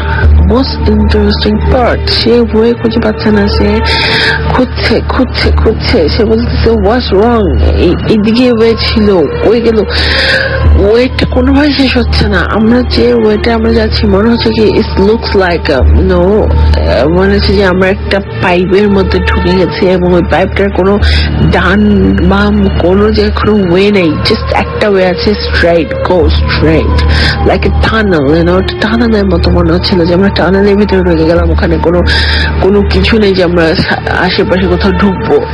So it was really very much, আমরা এত বেশি scared হয়ে গেছিলাম, and suddenly আমরা like 4, 5, 6, 7 people step করলে যে কোনো সাউন্ড হবে যে তারা দৌড়ে আসছে, আমরা এরকম একটা সাউন্ড পেলাম যে তারা আমাদেরকে পিছু নিচ্ছে, and ওটা ছিল টু মাচ, অ্যান্ড আমরা আর পিছনে তাকানোর সাহস পাইনি। আমরা যে সিম্পলি দৌড় দিয়ে আমরা যতটুকু পারছি আমরা দৌড়াচ্ছি, বাট টাইম আমাদের যাচ্ছে না, আমাদের কোনোভাবে আমরা আগাতে পারছি না। দেন আমাদের একটা হয়েছিল, আমি আয়াতুল কুরসি, আমি যা যা দোয়া পারি সব পড়লাম, আমার ফ্রেন্ড ওরা যে যার ধর্ম নিয়ে যা যা বলা যা করার করলো। I don't know, এই পড়তে বলে কত হবে, হয়তো বা আরো 5-10 মিনিট আমরা আরো দৌড়াদৌড়ি করলাম, যেটা কিনা 1 মিনিটের পথ হওয়ার কথা ছিল ওনার জন্য। ওই বইটা কিভাবে 5-10 মিনিট হয়ে গেল সেইটাই আমাদের মাথায়, এবং ওই ভলান্টিয়ারেরও একটা বিগ কোয়েশ্চেন মার্কস যে সে সেখানে কাজ করছে last 3 years, but this is the first time it happened. শুনছেন সবসময় রেডিও ফুর্তি, আর চলছে ভূত এফএম হন্টেড বাই এয়ারটেল। ঘড়িতে সময় রাত 12টা বেজে 37 মিনিট। আমি রাসেল চাচির সাথে আমার সঙ্গে রয়েছে মাসুম এবং সেই সাথে আমাদের অতিথিরা। আমরা এখন সরাসরি চলে যাব আমাদের অতিথির কাছে এবং আমাদের প্রথম অতিথি, আপনি আপনার নামটা বলবেন প্লিজ। হ্যালো লিসেনার্স, আমি সাকিব। আমি আসছি মহাখালী থেকে। আমি একটা প্রাইভেট ইউনিভার্সিটিতে ফ্যাশন ডিজাইন লেখাপড়া করছি। ওকে, আমি এখন যে ঘটনাটা শেয়ার করবো এটা আমার গ্রামের বাড়িতে ঘটে যাওয়া একটা ঘটনা। এটা ছিল 2009 সালের একটা ঘটনা। আমাদের গ্রামের বাড়িতে আমাদের একটা ব্রিক ফিল্ড ছিল, তো সেইখানে জায়গাটা অনেকদিন ধরে পরিত্যক্ত। ব্রিক ফিল্ডটা বন্ধ হয়ে যাওয়ার পর সেখানে একটা বয়লার করা হয়। তো বয়লারটা কিছুদিন চলার পর বয়লারটা অফ হয়ে যায়। তো এখানে কিছু পরিত্যক্ত ঘর ছিল যেগুলোতে কোনো মানুষ অথবা কোনো কিছু থাকতো না। তো 2009 সালে ডিসেম্বর অথবা নভেম্বর অথবা ডিসেম্বরের দিকে ঘটনা সেটা। একটা অচেনা একটা লোক এখানে আত্মহত্যা করে, ফাঁসি দিয়ে আত্মহত্যা করে। তো দেন সেটাকে আমরা ওইখানে ওই এলাকার কেউই চিনে না অথবা কেউই চিনে না সেটা। সো ওনাকে পুলিশ এসে পরে লাশটাকে বেওয়ারিশ হিসাবে নিয়ে যায় এবং পরে ওনারা দাফন করে দেয়। তো এটা ছিল আসলে মেন ঘটনাটা। তো কিছুদিন আগে আমি যখন লাস্ট ভূত এফএম আসছিলাম, তো আসার পর আমার একটা কিউরিওসিটি জাগলো যে আমাদের এলাকাতে গ্রাম অঞ্চলে অনেক এসব ঘটনা হয়ে থাকতে পারে। তো সেই ক্ষেত্রে আমি আমাদের গ্রামের কয়েকজনকে জিজ্ঞাসা করলাম। তো আমি কিউরিওসিটি বশত যে আমার গ্রামে কিছু পুকুর আছে, যে পুকুরগুলো যে পাহারা দেয়, আমি ওনাকে জিজ্ঞাসা করলাম যে ভাই আপনার জীবনে কি এরকম কোনো ঘটনা আছে যেটা এরকম প্যারানরমাল অথবা এরকম কোনো ঘটনা আছে কিনা। তো উনি আমাকে যেটা বললো যে হ্যাঁ আছে, আমি কিছুদিন আগে এরকম একটা ঘটনা দেখছি। আমি বললাম যে কিরকম। সে বললো যে আমি এখানে পুকুর পাহারা দিই, তো আমি অনেকদিন ধরেই দিচ্ছি, বাট এরকম আমার সাথে কোনো সময় হয় নাই। তো আমি যেটা দেখলাম, আমি এখানে শুয়েছিলাম, যে বয়লারের যে মাঠটা ছিল মাঠে উনি শুয়েছিল। তো উনি দেখলো যে রুমটাতে লোকটা ফাঁসি দিয়ে মারা গেছে, ঠিক ওই রুমটাতেই একটা কুকুরের মতোই একটা কুকুরই, জাস্ট একটা কুকুর এটার ভিতরে গিয়ে ঢুকে। প্রথম দিন ঢুকে অনেকক্ষণ কান্নাকাটি করছে। উনি ভাবছে যে কুকুর যখন কান্নাকাটি করে বা উনি চিল্লায়, এটা মানুষের মতোই লাগে। তো উনি ভাবছে যে মনে হয় যে কুকুরই মনে এরকম করছে, কান্নাকাটি করছে, যে আমার একটা ভুল ধারণা সেটা। তো উনি উপরে 2-3 দিন এটা শুনতে থাকে আর কি জিনিসটা। একদিন উনি সাহস করে যায়, গিয়ে দেখে আসলে দেখেছে যে কুকুরটা ঢুকছে, আসলে সেটা কুকুর। উনি দেখছে, ঢোকার সময় দেখছে যে এটা কুকুর, বাট পরে দেখে যে উনি লোকটা যেভাবে ফাঁসি দেওয়া অবস্থায় ছিল ঠিক ওইভাবে অবস্থায় ফাঁসি দেওয়া অবস্থায় লোকটা কান্না করতেছে। তো উনি এটা দেখে উনি একটা দৌড় দিয়ে চলে আসে, বাট উনি ভয় পায় নাই, কারণ উনি যেহেতু রাত্রেবেলা এসব করে, ঘোরাঘুরি করে, তো উনি একটু সাহসী মানসিক। তো উনি না ভয় পেয়েই পরের দিন আবার উনি যায়, কুকুর পাহারা দিতেই যায়। তো যাওয়ার পর পরের দিন কোনো ঘটনা হয়নি, ঠিক এর পরের দিন আবার এরকম ঘটনা শুরু হয়েছে। মানে একটা কুকুর আকৃতি ঢুকে এটার ভিতরে অনেকক্ষণ কান্নাকাটি করে দেন উনি চলে আসে। এরপর উনি আরেকদিন উনি সাহস করে গেল, গিয়ে সেটা দেখে যে আসলে যেটা দেখলো, সে যে আগের যে সেম জিনিসটা দেখছিল, যে একটা মানুষ যেভাবে ফাঁসি দেওয়া অবস্থায় থাকে ঠিক ওইভাবে ফাঁসি দেওয়া আছে, বাট ওনার শুধু মাথাটা ফাঁসি দড়ির সাথে লাগানো আছে, বডিটা নিচে পড়ে আছে, আর চোখগুলো দিয়ে শুধু লাল লাল রক্ত বের হচ্ছে। তো উনি ঘটনাটা দেখে আসলে মানে ওই দিন খুবই ভয় পেয়েছিল। ভয় পেয়ে উনি দৌড় দিয়ে মানে ওনার বাড়ির দিকে চলে যাওয়া। আসলে এখানে বাড়ি বলতে এটা খুব একটা নির্জন প্লেস, তো সেইখানে বাড়ি বলতে একটু দূরে ওনার বাড়িটা। উনি দৌড় দিয়ে বাড়ি পর্যন্ত যেতে পারে নাই, বাট যে পুকুরটা ছিল পুকুরের কর্নার পর্যন্ত গেছে। তারপর উনি এখানে সেন্সাস হয়ে গেছে। তো পরে সম্ভবত উনি যখন ওনার জ্ঞান ফিরছে, তো উনি দেখছে যে উনি ওনার বাড়িতেই আছে। এরপর উনি এটাই বললো যে হ্যাঁ ওনার সাথে এরকম একটা ঘটনা ঘটে গেছে। তো এখন আর উনি আমাদের এখানে কাজ করে না। উনি এই ঘটনাটা দেখার পরেই উনি আমাদের এখান থেকে চাকরি ছেড়ে দিয়ে চলে গেছে। আসলে এই ছিল আমার ঘটনা। ওকে, তো আপনি এটা গ্রামের বাড়িতে, এবং আপনি বলছেন যে গ্রামে এরকম অনেক ঘটনা ঘটে এবং আপনাদের গ্রামের সবাই এই টাইপের ঘটনাগুলো জানে। এই ঘটনাটা হচ্ছে যে আমাদের গ্রামের বাড়ি হচ্ছে ব্রাউনবাড়িয়া ডিস্ট্রিক্টে, এটা কসবা থানা, আমার গ্রামের নাম হচ্ছে কৈখলা, এবং এখানে সবাই এই ঘটনা জানে। এই ঘটনাটা সবাই জানে আমাদের এলাকায়। ওকে, আপনাকে অনেক অনেক ধন্যবাদ। আমরা চলে যাব আমাদের পরের ঘটনা, তবে তার আগে বেশ কিছু SMS আমাদের কাছে চলে এসেছে। আমরা সেই SMS পড়ব। নাইম ময়মনসিং থেকে আমাদের SMS করেছেন এবং তিনি ভূত এফএম অনেক প্রশংসা করেছেন। আখতার সিলেট থেকে SMS করেছেন এবং তারা 12 জন বন্ধু মিলে ভূত এফএম শুনছেন, খুবই মজা লাগছে তাদের কাছে। এবং আমি দেখতে পাচ্ছি পলাশ আমাকে SMS করেছেন এবং পলাশ SMS করে বলছেন তো আপনি সবসময় ভালোর দলে কি করে থাকেন? ভালোর দল যদি একবার যদি জয়েন করে ফেলেন তাহলে আর সেখান থেকে বেরিয়ে না গেলেই হলো আর কি। ইমন আমাকে হালিশহর চিটাগং থেকে লিখেছেন যে কালকে টেস্ট এক্সাম শেষ হলো, গত ভূত এফএম গুলো শুনতে পারিনি, এই জন্য সরি হওয়ার কিছু নেই, পড়াশোনাটা সবার আগে। বাট আপনি আবার জয়েন করেছেন, সো ওয়েলকাম ব্যাক, এবং আশা করছি এখন থেকে রেগুলার আপনাকে পেয়ে যাবো। রাব্বি সাব্বির আমাদেরকে কামরাঙ্গীর চর থেকে SMS করেছেন এবং তিনি বলেছেন যে রাসেল ভাই আমরা দুই ভাই লাইট বন্ধ করে ভূত এফএম শুনছি। সাজিদ আমাদের SMS করেছেন এবং তিনি বলেছেন তিনি মোরলগঞ্জ থেকে SMS করেছেন এবং তিনি অনেকদিন পর আবারও ভূত এফএম এ জয়েন করেছেন। সো ওয়েলকাম ব্যাক সাজিদ, এবং আশা করছি এখন থেকে রেগুলার আপনাকে পেয়ে যাবো। অন্তর আমাদের SMS করেছেন দিদার মালিবাগ থেকে। শুভ আমাদের SMS করেছেন, এছাড়াও SMS করেছেন সাদ্দাম কলতাপাড়া থেকে, এবং এছাড়াও জিদান আমাদের SMS করেছেন চট্টগ্রাম থেকে। রকি রাজশাহী থেকে SMS করেছেন। সোহেল আমাদেরকে SMS করেছেন চট্টগ্রাম থেকে। আশফি আমাদের SMS করেছেন, অনেকদিন পর তিনি ভূত এফএম শুনছেন। সো আপনাকেও জানাচ্ছি আরো একবার যে ফিরে আসার জন্য অনেক অনেক ধন্যবাদ। ময়মনসিংহ থেকে পিয়া আমাদের SMS করেছেন। এছাড়াও আমাদের SMS করেছেন মনির মিরপুর থেকে, সামি মালিবাগ থেকে, মনীষা ঢাকা থেকে SMS করেছেন, শাপলা আমাদের SMS করেছেন আমাদেরকে প্রকৃতি রাজশাহী থেকে। এছাড়াও আমাদেরকে মিল্টন আবারও SMS করেছেন রশিদ দাসপাড়া থেকে। নাফিসা আমাদের SMS করেছেন আরমানিটোলা থেকে। এছাড়াও আমাদের SMS করেছেন দেখতে পাচ্ছি চাঁদনি, এছাড়াও SMS করেছেন সালাউদ্দিন, SMS করেছেন ফয়সাল, SMS করেছেন ইন্তিসার সহ আরো অনেকে। সো আমরা পরবর্তী ঘটনায় যাব, এবং পরবর্তী ঘটনার আগে আমাদের কাছে আরো একটা ঘটনা জমে আছে, সেটা একটু পড়ে ফেলতে চাই। সেটা আমাদেরই আরো একজন লিসেনার তিনি পাঠিয়েছেন, সেই ঘটনাটি আমি পড়ছি। লিখছেন সরওয়ার আহমেদ সৌরভ, আমি মার্কেটিং এ BBA করছি। আমি ময়মনসিংহ জেলার মুক্তাগাছা উপজেলায় থাকি। আমি ভূত এফএম এর খুব পুরাতন একজন লিসেনার, কারণ আমি একেবারে প্রথম পর্ব থেকে ভূত এফএম শুনছি। এটা অবশ্যই আমার সৌভাগ্য বলতে হবে। বিভিন্ন কারণে আমি আপনাদের সাথে কোনো ঘটনা শেয়ার করতে পারিনি, আজ শেয়ার করব। আমাদের চারপাশে এমন কিছু ঘটনা ঘটে যার প্রকৃত ব্যাখ্যা আমরা দিতে পারি না। অনেকে আছি আমরা এই সমস্ত ঘটনাকে বিজ্ঞানের ভিত্তিতে ব্যাখ্যা দেওয়ার চেষ্টা করি, অনেকে আছে একেবারে বিশ্বাসই করি না, আবার অনেকে আছে সব ঘটনাকে ভূত প্রেতের কাণ্ড বলে বিশ্বাস করি। তবে আমি ব্যক্তিগতভাবে আমার বিশ্বাস ভূত বলে কিছু নেই, এগুলো সবকিছুর পেছনে রয়েছে জিন জাতি কিছুটা উগ্র শ্রেণীর। এদের মধ্যে একটি অংশ আছে যারা মানুষকে ভয় দেখিয়ে ক্ষতি করে আনন্দ পায়। মানুষের মধ্যেও এমন শ্রেণীর লোক আছে। এটা আমার একার মত নয়, আমি অনেক আলেমকে ব্যাপারে জিজ্ঞাসা করেছি, তারা এমন কি বলেছেন। বদ জিনটা যেমন মানুষের ক্ষতি করে, তেমনি ভালো জিনটা মানুষের উপকারও করে। যাই হোক, আমি আমার ঘটনায় চলে যাচ্ছি। ঘটনাটি আমার নিজের নয়, আমার এলাকার এক ছোট ভাইয়ের।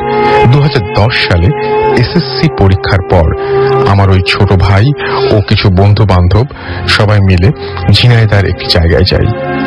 প্রতি মসজিদে তারা 3 দিন করে থাকে। আচ্ছা, এটা ছিল চিল্লার কারণে যান, এবং প্রতি মসজিদে 3 দিন করেছিলেন। এভাবে কয়েকটি মসজিদ পার হয়। পঞ্চম মসজিদে এসে ঘটনা ঘটে। প্রথম মসজিদের একটু বর্ণনা দিই। মসজিদটি ছিল দোতলা একটি মসজিদ এবং চারপাশে প্রচুর গাছপালা। আশেপাশে বাড়িঘর তেমন ছিল না, তাই দূর থেকে দেখে মনে হতো যেন জঙ্গলের মাঝখানে একটি মসজিদ। ইমাম সাহেব পাশের গ্রামে থাকতেন এবং শুধু নামাজের সময় আসতেন।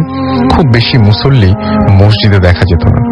প্রথমে তারা যেদিন সেই মসজিদে ওঠে সেদিন দুপুরবেলার ঘটনা। সবাই তখন খাওয়া দাওয়া করে বিশ্রাম নিচ্ছে। আমাদের একজন সাথী ভাই মোবাইলে কথা বলার জন্য বাইরে বের হয়। দরজার কাছে আসতেই সে দেখতে পায় দরজার পাশে একটি বাজারের ব্যাগ পড়ে আছে। ও তখন আমির সাহেবকে ডেকে নিয়ে আসে এবং ব্যাগটি দেখায়। আমির সাহেব ব্যাগটির ভেতরে 2টি রুই মাছ ও কিছু তরকারি দেখতে পান। তিনি বাজারগুলো বের করতে বলেন। হয়তো গ্রামের কোনো লোক বাজারগুলো দিয়ে গেছে। তিনি বললেন, মাছগুলো রাতে রান্না করো আর তরি তরকারিগুলো রেখে দাও। সন্ধ্যাবেলা এলাকার কয়েকজন বৃদ্ধ নামাজ পড়তে আসলে তাদের জিজ্ঞাসা করা হলো, আচ্ছা, আপনাদের মধ্যে কেউ কি আছেন যারা আমাদের বাজার করে দিয়ে গেছেন? তারা সব জানতার মতো ভাব করে বলল, কই, আমাদের মধ্যে কেউ তো কোনো বাজার দিয়ে যায়নি। উল্লেখ্য, ওই মসজিদে কেবল তারা কজনই নামাজ পড়তে আসেন। এরপর তৃতীয় দিনের ঘটনা। রুহুল রাতের বেলা ঘুম থেকে উঠে যায় বাথরুম করার জন্য। বলতে ভুলে গেছি আমার ওই ছোট ভাইয়ের নাম রুহুল। নিয়ম ছিল বাইরে একা যাওয়া যাবে না, তাই রুহুল তার বন্ধু সজীবকে ঘুম থেকে তোলে। বাথরুমটি ছিল মসজিদ থেকে একটু দূরে। কয়েক কদম যাওয়ার পর তারা দেখতে পায় প্রায় 7-8 ফুট লম্বা একটি লোক তাদের দিকে এগিয়ে আসছে। লোকটি ছিল খুবই ফর্সা, বয়স 60 থেকে 70-এর মতো হবে। তারা লোকটিকে সালাম দেয় এবং লোকটি জবাবে ওয়ালাইকুম আসসালাম বলে। লোকটির গা থেকে আশ্চর্য রকমের সুঘ্রাণ আসছিল। তারা বুঝতে পারে ব্যাপারটি কোনো গোলমাল আছে। ততক্ষণে লোকটি মসজিদের ভেতরে ঢুকে যাচ্ছে। তারা লোকটি কি করে তা দেখার জন্য লোকটির পেছন পেছন মসজিদের ভেতরে ঢুকে। আশ্চর্যের বিষয় হলো তারা ভেতরে ঢুকে কোনো লোককেই দেখতে পারে না। তারা খুবই ভয় পায় এবং কাউকে কিছু না বলে ওই রাতের মতো ঘুমিয়ে পড়ে। পরের দিন দুপুরবেলা প্রথম দিনের মতো একই ঘটনা ঘটে। মসজিদের দরজার পাশে আরেকটি ব্যাগ পড়ে থাকতে দেখা যায়। এবার তাতে বাজারের বদলে রয়েছে অনেকগুলি কলা। রাতে আবার এলাকার বৃদ্ধ মুসল্লিদের জিজ্ঞাসা করা হলে তারা বলেন, কই, আমরা তো দেইনি। মনে হয় এটা অন্য কেউ একজন এসে কোনো একটা আল্লাহর বান্দা এসে হয়তো আপনাদের দিয়ে গেছে আপনাদের খেদমতের জন্য। আমির সাহেব ছিলেন জ্ঞানী মানুষ এবং তাদের কথা শুনে এবার তিনিও কিছুটা বুঝতে পারলেন। সবাই ভয় পাবে বলে তিনি কাউকে কিছু বললেন না। ইমাম সাহেবকে একলা ডেকে এ ব্যাপারে আলাপ করলে ইমাম সাহেব বলেন, চিন্তা করবেন না, আপনাদের কোনো ক্ষতি হবে না। তৃতীয় দিন দুপুরে আর কিছু ঘটল না। পরের দিন সকালে অন্য মসজিদে চলে যেতে হবে বলে আমির সাহেব রাতে সবাইকে তাড়াতাড়ি ঘুম পাড়িয়ে দিলেন। আনুমানিক রাত 2টার দিকে রুহুলের বন্ধু সজীব হঠাৎ ঘুম ভেঙে যায়। চোখ মেরে তাকাতেই বাহিরে জ্যোৎস্নার আবছা আলোতে সে দেখতে পায় একটা সাদা ছায়ার মতো জিনিস রুহুলের মাথার উপর হাত বুলিয়ে দিচ্ছে। সজীব ছিল খুব সাহসী। সে চুপ করে সমস্ত ঘটনা দেখতে থাকে। সবাই এক সিরিয়ালে শুয়েছিল আর সজীব ছিল রুহুলের 5-6 জনের পরে। একটু পর জিনিসটি অন্য আরেকটি ছেলের মাথায় হাত বুলিয়ে দিতে শুরু করে। এভাবে একজন একজন করে সবার মাথায় হাত বুলিয়ে দিতে জিনিসটি সজীবের কাছাকাছি আসতে থাকে। সজীবের মাথার কাছে জিনিসটি যখন চলে আসে তখন সজীব আর সাহস ধরে রাখতে পারেনি। সে জোরে চিৎকার করে ওঠে। চিৎকার করার সাথে সাথে সেই জিনটি বা সেই জিনিসটি আস্তে আস্তে বাতাসে মিলিয়ে যায়। সবাই জেগে উঠলে সজীব তাদের সবাইকে সমস্ত ঘটনা খুলে বলে। রাতটা সবাই ভয়ে ভয়ে কাটায় এবং সকাল হতেই তারা ওই মসজিদ ছেড়ে চলে যায়। রাসেল ভাই, এই ছিল ভাই আমার বিশ্বাস যে ওটি ছিল একজন ভালো জিন এবং সব জিন যে মানুষের ক্ষতি করে বেড়ায় না এটা তারই প্রমাণ। তাই প্রত্যেকে জিনে ভয় না পেয়ে বরং বিশ্বাস করা উচিত, এটি তিনি মতামত দিয়েছেন। এই ছিল ঘটনা। যাই হোক, ঘটনার মাঝখানে ঘটনা পড়তে পড়তে আরো কিছু SMS চলে এসেছে, সেই SMS গুলো পড়বো। তবে তার আগে আমরা যাব আমাদের সেকেন্ড গেস্টের কাছে এবং তারও একটা ঘটনা রয়েছে, সেই ঘটনাটা আমরা শুনে আসবো। আসসালামু আলাইকুম dear listeners, this is Aryan from Mirpur, Dhaka. আসলে কোন ঘটনাটা আগে বলবো? আপনি যেভাবে বলেছিলেন সেভাবে বলবেন। প্রথমটাই বলবো, পার্সোনালটা, রাইট? তো আমি ঢাকার মিরপুরে থাকি। তো আমরা অ্যারাউন্ড 2003 or 2004 ওই সময় আমরা একটা বাসা ভাড়া নিতে যাই। তো যারা মিরপুরকে চিনে তারা জানে যে মিরপুরে আসলে বাসা ভাড়া পাওয়া সো টাফ। তো আমরা ওই রুমটা পাইছিলাম, বাসাটা পাইছিলাম খালি অবস্থা, অর্থাৎ ওখানে কোনো ভাড়াটিয়া ছিল না। তো আমরা বাসাটা যখন ভাড়া নিই তখন আশেপাশের যারা পাড়া প্রতিবেশী ছিল তারা এক্সকিউজ দেখাইছে যে বাড়িটা ভালো না, হ্যান তেন। তো আমরা খুব একটা কেয়ার করি নাই, তো বাড়িটাতে উঠি। তো তারপর 2-1 দিন মোটামুটি কেটে যায়। তারপরে আস্তে আস্তে কিছু হিন্টস পাওয়া যায়, যেমন রাত্রে বেলায় উদ্ভট কিছু শব্দ হতে থাকে। তো আমি রাত জেগে পড়াশোনা করি। তো একদিন রাত্রে পড়াশোনার ফাঁকে আমি ওয়াশরুমে যাওয়ার জন্য উঠি, যখন গেটটা খোলার সময় মনে হলো যে কেউ ভেজা জুতো পায়ে দিয়ে আমার রুমের সামনে দিয়ে হেঁটে চলে গেল। তো আমি পেছনে বের হলাম, কারণ আমার ধারণা ছিল যে কোনো চোর হতে পারে।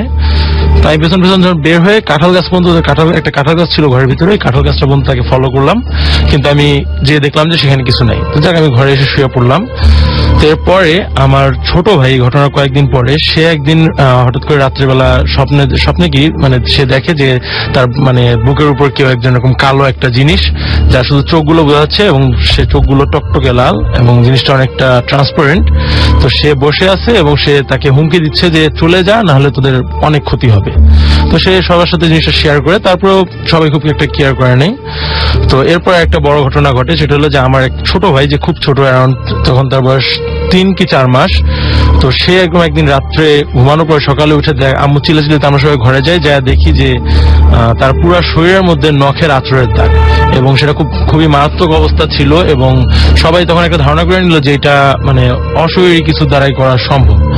তো তো আমি আসলে ওই সময় একটু মানে ইয়ে হয়ে যাই, রাগারাগি করি এবং গালাগালিও করে ধরতে গেলে ওই জিনিসটাকে যে হ্যান ত্যান ছোট বাচ্চার উপরে এখানে এরকম করতেছে।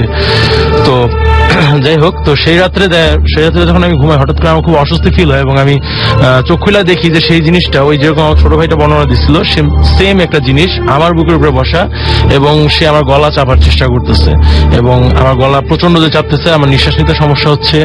তো আমি এই সময় আয়াতুল কুরসি পড়া শুরু করি। তো আয়াতুল কুরসি পড়া শেষ হলে জিনিসটা আমাকে ছেড়ে দেয়, কিন্তু আমার গলার মধ্যে একটা স্পট বসে যায়, যেটা আমি পরের দিন সকালে সবাইকে দেখাইছি এবং সবাই দেখছে যে হ্যাঁ মোটা মোটা বেশ মানে অতি মানবীয় কিছু দাগ আমার গলার মধ্যে পাওয়া গেছে। এবং এইখানেই শেষ না, এরপর আমার ফুপু এবং আমার ছোট চাচুর সাথে ওই ঘটনাগুলো পরে রিপিট হয়েছে। এই সেম ঘটনা দেখা গেছে যে গলার মধ্যে পাড়া দিচ্ছে অথবা গলার মধ্যে চাপ দিয়ে ধরে রাখছে। তো সবচেয়ে যে স্যাড জিনিসটা হয়েছে সেটা হলো আমার দাদির সাথে হয়েছে। তো একদিন দুপুরবেলা দাদি ওয়াশরুমে গেছে। তো অনেকক্ষণ হওয়ার পর আমার বড় বোন আমাকে বলতেছে কি রে দাদি গেল এতক্ষণ পরে এখনো ফিরে আসতেছে না কেন? তাই বললাম হয়তো সময় লাগতেছে, আসবে। তো এমন সময় ফুপু গোসল করতে যাওয়ার সময় তো শুনলো যে দাদি এখানে গোং আছে, মর্নিং করতেছে। তো ফুপু আমাদেরকে ডাক দিল যে দেখে যা আমার জানি কি হয়েছে। তো আমরা সবাই দৌড়ায় গেলাম, দৌড়ায় যায় অনেক ডাকাডাকি করলাম, সে কোনো সারা শব্দ করতেছে না। তো ওয়াশরুমের উপরে একটা ছোট গ্যাপ ছিল, আমি ওই গ্যাপটা দিয়ে ভিতরে ঢুকলাম। ভিতরে ঢোকার পর আমি মানে দেখলাম যে দাদি উপর হয়ে পুরো রয়েছে এবং তার মাথা ফাইটা গেছে, টোটালি সে আনকনসিয়াস, কিন্তু একটা মানে ব্যথার একটা শব্দ সে করতেছে। তো গেটের ভাঙা তাকে বাইর করা হইলো, কিছুক্ষণ মাথায় পানি টানি দেওয়ার পর ডাক্তার দেখানোর পর তার সেন্স আসলো। তখন যখন তাকে জিজ্ঞেস করা হইলো সে বললো যে কেউ তাকে প্রচন্ড জোরে পিছন দিক থেকে ধাক্কা দিছে এবং সেটার ব্রেক সামলাইতে না পেরে সেইভাবে পড়ে গেছিল।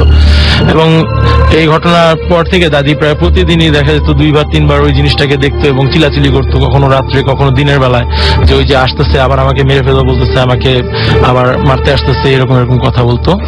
তো ওই যে আঘাতটা, ওই আঘাতটাতেই দাদি ব্রেন স্ট্রোক করে এবং দাদি এরপরে 15-20 দিন পরে পুরোপুরি দাদি মারা যায়। তো যেদিন দাদি মারা যায় দিনের বেলা। তো সেদিন রাত্রেবেলা আমি একবার ওয়াশরুমে যাওয়ার জন্য যখন উঠছি তখন আমি খেয়াল করলাম যে ওই ঠিক কাঁঠাল গাছটার গোড়ায় মানে কিছু একটা বৈশা রয়েছে, এবং আমি যখন একটু ক্লোজলি খেয়াল করলাম তখন দেখলাম যে সেই জিনিসটা বসে রয়েছে এবং সে বিকট শব্দে হাসতেছে।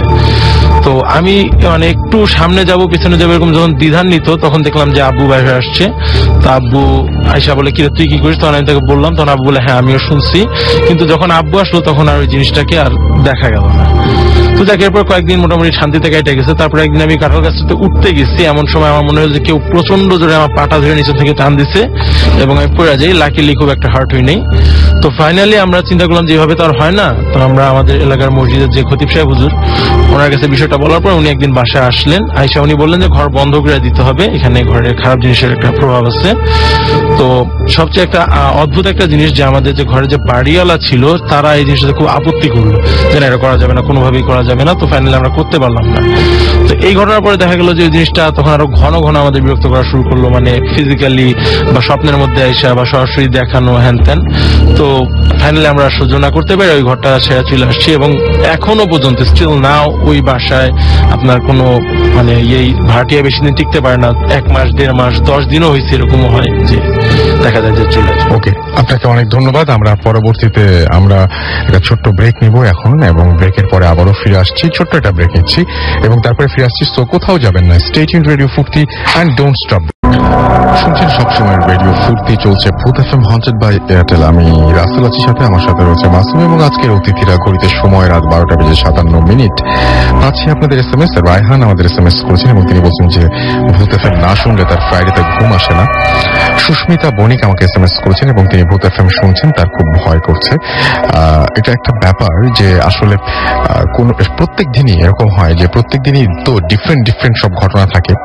কোনোদিন দেখা যায় যে কোনো ঘটনাগুলোতে কেউ ভয় পাচ্ছেন, কোনোদিন কিছু ঘটনায় কেউ ভয় পাচ্ছে না, কোনোদিন হয়তো কারো খুব ভালো লাগছে, কারো হয়তো আবার সেদিন তেমন ভালো লাগছে না। এটা হয় এবং এক একজনের পছন্দ এক এক রকম। যাই হোক, সেটা অবশ্যই এখন ডিসকাস করার সময় না, আমরা বরং ঘটনায় চলে যাই আবারও। পান্না আমাদের SMS করেছেন যে সবাই ভূত এফএম শুনছে, ভালো লাগছে, এবং আপনাকে ধন্যবাদ, মাসুম ভাইকে ধন্যবাদ। জহিরুল আমাদের SMS করেছেন বগুড়া থেকে যে আজকের ভূত এফএম তার কাছে খুব ভালো লাগছে। প্রিমন আমাদের SMS করেছেন ডেমরা থেকে যে আজ ভূত এফএম বেশি জোস হচ্ছে। এই যে একটু আগে বলছিলাম, অনেকের কাছে কিন্তু আজকে আবার এরকম আছে যে ভয় লাগছে অনেকের কাছে হয়তো। সারজিনা আমাদের SMS করেছেন চট্টগ্রাম থেকে। তুষার কান্তি আমাদের গাজীপুর বোট বাজার থেকে SMS করেছেন, তিনি একা ঘরে জানালা বন্ধ করে ভূত এফএম শুনছেন। এছাড়াও আমাদেরকে SMS করছেন শাকিল, ফাহিম, পিয়াল, ইমন, শুভ, আরিফ, নাইম, ছবি, সবাই মিলে তারা ভূত এফএম শুনছেন। আর এছাড়াও সামি তার ভয় করছে, তিনি জানিয়েছেন। রাসেল ভাই, আমি আমার নাম লেখেননি আপনি। আরাফাত যাত্রাবাড়ি থেকে আমাদের SMS করেছেন। সুমন আমাদের SMS করেছেন। এছাড়াও SMS করেছেন দেখতে পাচ্ছি রাইজা, এবং তিনি ভূত এফএম শুনছেন এই মুহূর্তে। আমাদের সাথে রয়েছেন রোজাইন আমাদের SMS করেছেন মিরপুর থেকে। বাবলু SMS করেছেন। SMS করেছেন মনি চট্টগ্রাম থেকে। এছাড়া আমাদের SMS করেছেন অর্ণব সহ আরো অনেকে। আপনি যদি SMS করতে চান তাহলে মোবাইলের মেসেজ অপশনে গিয়ে টাইপ করুন SHOUT শাউট স্পেস আপনার নাম স্পেস আপনার মেসেজ, আর পাঠিয়ে দিন 9840 নাম্বারে। আমরা চলে যাচ্ছি পরবর্তী ঘটনায় আমাদের প্রথম অতিথির কাছে। আপনার ঘটনাটা বলবেন please. Hello listeners, this is Shakib Ekin. আমি এখন যে ঘটনাটা বলবো এটা আজ থেকে প্রায় 10-15 বছর আগে ঘটে যাওয়া একটা ঘটনা। এই ঘটনাটা হচ্ছে আমাদের এখানে যে কোনো একটা কারণে একটা লোক মারা যায়। তো মারা যাওয়ার পর ওনার লাশটাকে প্রথমে দাফন করা হয়েছিল। তো সেই ক্ষেত্রে কোনো একটা কারণে লাশটাকে আবার তোলার প্রয়োজন মনে হয়। তো সেই ক্ষেত্রে ওনারা লাশটাকে তোলার পর লাশটাকে পোস্টমর্টম করে লাশটাকে আবার কবর দিয়ে ফেলে। তো আমি ঘটনাটা যার কাছ থেকে শুনছি উনি একজন রিক্সা চালক। তো সে আমাদের এখানে রাত্রেবেলা রিক্সা চালায়। নর্মালি সে দিনের বেলা ডাক পিয়নের কাজ করে এবং রাত্রেবেলা সে রিক্সা চালায়, কারণ রাত্রেবেলা রিক্সা চালা অনেক ভাড়া পাওয়া যায়। তো এবার ঈদে যখন আমি বাড়িতে যাই, যাওয়ার পর আমাদের বাড়িটা স্টেশনের পাশেই ঠিক। তো আমি যখন বাড়িতে যাই ঈদে, তো কারেন্ট চলে যাওয়ার পর আমি স্টেশনে যাই, গিয়ে আমি মুরব্বী লোকটাকে দেখি। তো আমি অনেকটা কৌতূহলবশত আমি ওনাকে জিজ্ঞাসা করছি যে আপনার জীবনে কি এরকম কোনো ঘটনা আছে? উনি বলছে যে আমি তো রাত্রেবেলা রিক্সা চালাই, আমি এরকম অনেক ছোটখাটো অনেক ঘটনা দেখি, কিন্তু একটা ঘটনা দেখে আমি খুব ভয় পেয়েছিলাম। আমি বললাম যে কোন ঘটনা এটা? উনি বললো যে এরকম লোক একটা মারা গেছিল এখানে। তো আমি একদিন রাত্রেবেলা এখানে, সেটাও ঈদের সিজনে ছিল, তো অনেক রাত্রেবেলা সে রিক্সা নিয়ে আসে যাত্রীর জন্য। তো আনফরচুনেটলি সে এখানে কোনো যাত্রী পায় নাই। তো রাত্রেবেলা প্রায় 2-2:30টার দিকে উনি বাসার দিকে ব্যাক করে। তো ওনার বাসাটা যেখানে, মানে রাস্তাটা যেখান থেকে শুরু হয়েছে, তো এই রাস্তাটা প্রায় 1 কিলোমিটারের ভিতরে কোনো বাড়িঘর নেই। তো উনি যখন ওই রাস্তাটার ভিতরে ঢুকার পর যেখানে ঘটনাটা ঘটছে এর 4-5 মিনিট আগে উনি প্রচন্ড রকমের বাতাস, মানে যেখানে খুব প্রচন্ড পরিমাণের বাতাস, যে দেখতেছে যে উনি ওনার রিক্সাটা সহ ফালাই দিতেছে। তো উনি ভাবতেছে যে বাতাস আসতেই পারে, কারণ দক্ষিণ সাইড পুরোটাই খালি, মানে দক্ষিণ সাইড ইন্ডিয়ার বর্ডার, পাহাড় টাহাড় আছে অনেক কিছু। তো উনি নর্মালি জিনিসটাকে কোনো কেয়ার করেনি। তো উনি একটু পরেই 1-2 মিনিট যাওয়ার পর যখন রিক্সা চালাচ্ছে, তো 1-2 মিনিট যাওয়ার পর উনি দেখতেছে যে একটা সাদা পাঞ্জাবি পরা লোক রাস্তার মাঝখানে দাঁড়া রয়েছে। তো এটার পাশে ছিল একটা কি বলবো, যে আপনার ব্রেড বেকারি। তো বেকারিটা উনি ভাবছে যে বেকারির কোনো লোক মনে হয় যে এখানে দাঁড়ায় রয়েছে। তো উনি যখন রিক্সা চালাচ্ছে দেখতেছে যে লোকটা আগে যে ডিস্টেন্সে দেখছিল ঠিক সেম ডিস্টেন্সেই লোকটাকে আবার দেখা যাচ্ছে। তো উনি মোটামুটি কিছু একটা গ্যাস করতে পারছে। তো উনি আল্লাহর নামটা নিয়ে উনি রিক্সা চালাচ্ছে, কারণ উনি এরকম দেখতে অভ্যস্ত আছে। উনি ভাবছে যে ঘটনাটা ছোটখাটো ঘটনা, কোনো ভয় পাইলেই তো ভয়। তো উনি যখন সামনে যায়, মানে রাস্তাটা এমন একটা পজিশন আছে যেন আপনার একটা পুকুরের পশ্চিম সাইডের যে পুকুর যে পাড়টা থাকে, এই পাড়টাতে আপনার রাস্তার এই পাড়টার উপর দিয়ে গেছে। তো ঠিক পাড়ের পাশেই হচ্ছে কবরস্থানটা, একদম রাস্তার সাথে লাগানো। উনি দেখতেছে যে একটা লাশ ঠিক রাস্তার মাঝ বরাবর করে শোয়ানো। তো উনি জিনিসটা দেখে উনি কোনো ভয় পায়নি, কারণ এরকম উনি আগে অনেক দেখছে। তো উনি যখন রিক্সার প্যাডেলটা ঘোরাচ্ছে দেখতেছে যে রাস্তা ঠিক সামনের দিকে এগোচ্ছে। এক পর্যায়ে উনি রিক্সা ঘোরাচ্ছে, বাট লাশটাও সামনের দিকে যাচ্ছে। এক পর্যায়ে রাস্তা সামনের দিকে যাচ্ছে মিন্স হচ্ছে দূরে সরে যাচ্ছে। হ্যাঁ, দূরে সরে যাচ্ছে রাস্তা দূরে, মানে উনি কোনোভাবে এটাকে ক্রস করতে পারছে না। তো উনি এক পর্যায়ে লাশটা হঠাৎ করে দাঁড়ায় যায়। তো দাঁড়ায় যাওয়ার পর উনি জিনিসটা দেখে মানে খুবই ভয় পাইছে, কারণ এরকম ভয় আর কোনো সময় উনি পায় নাই, কারণ উনি ছোটখাটো অনেক জিনিসই দেখছে।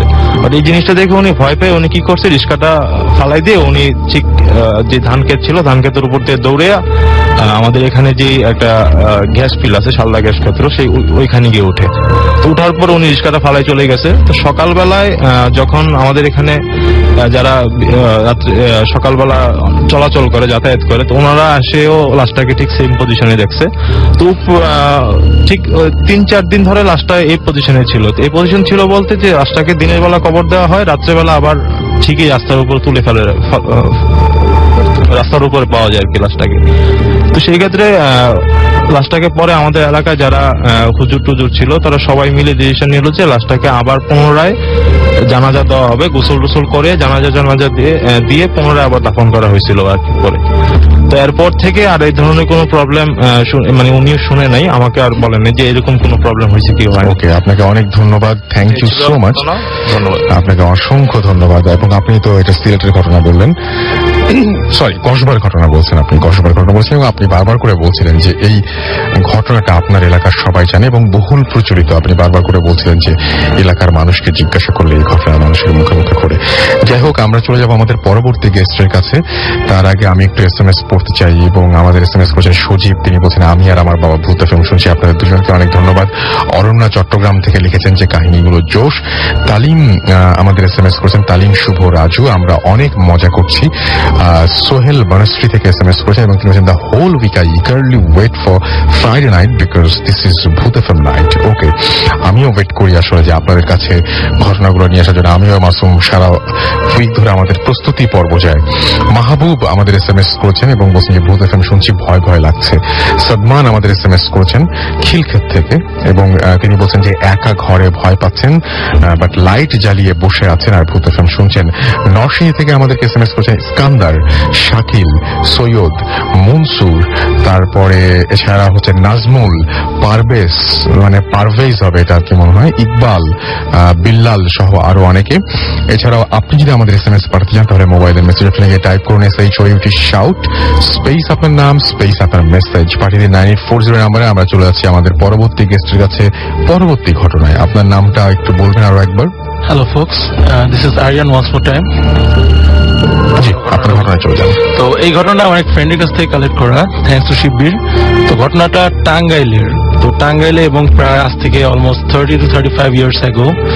তো টাঙ্গাইল আমরা সবাই জানি যে টাঙ্গাইল অঞ্চলটা একটু মানে কম বসতিপূর্ণ এলাকা, ওখানে মানে বাসে বাড়ি অনেক দূর দূর হয়, আগে আরো বেশি দূর দূর ছিল। তো ওইখানে এরকম একটা অঞ্চলে, আমি ঠিক গ্রামটার নাম মনে করতে পারতেছি না, তো একটা ফ্যামিলি ছিল, যে ফ্যামিলিটা হাজবেন্ড ওয়াইফ এবং তাদের একটা ছোট একটা বাচ্চা ছিল।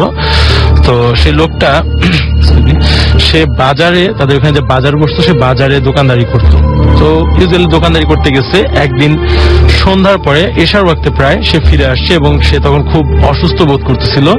তো সে ওই শুয়ে পড়লো এবং সেই অসুস্থতাতেই সেদিন অলমোস্ট মিডনাইটে সে মারা গেল। তো তখন তার ওয়াইফ খুব মানে টেনশনে পড়ে গেল যে এখন কি করবে, আশেপাশে কোনো বাড়িও নাই, নিয়ারেস্ট বাড়িও কমপক্ষে 10 মিনিট দূরে। তো মানে এখন সে টেনশন করতে যে কিভাবে কি করবে, কাকে কিভাবে কি খবর দিবে, এত রাত হয়ে গেছে, কাউকে তো পাওয়া যাবে না। তো এই সময় হঠাৎ করে গেটে কে জানি নক করলো। তো এটা শুনে ওই মহিলাটা খুব ভয় পাইলো। তো আবার সে মনে সাহস সঞ্চার করলো এইভাবে যে অনেক সময় দেখা যায় যে ওই অনেকে রাত মানে মধ্যরাত্রেই বাজারের দিকে রওনা দেয়, বিভিন্ন কাজে থাকে, তারা অনেক সময় ডাকাডাকি করে।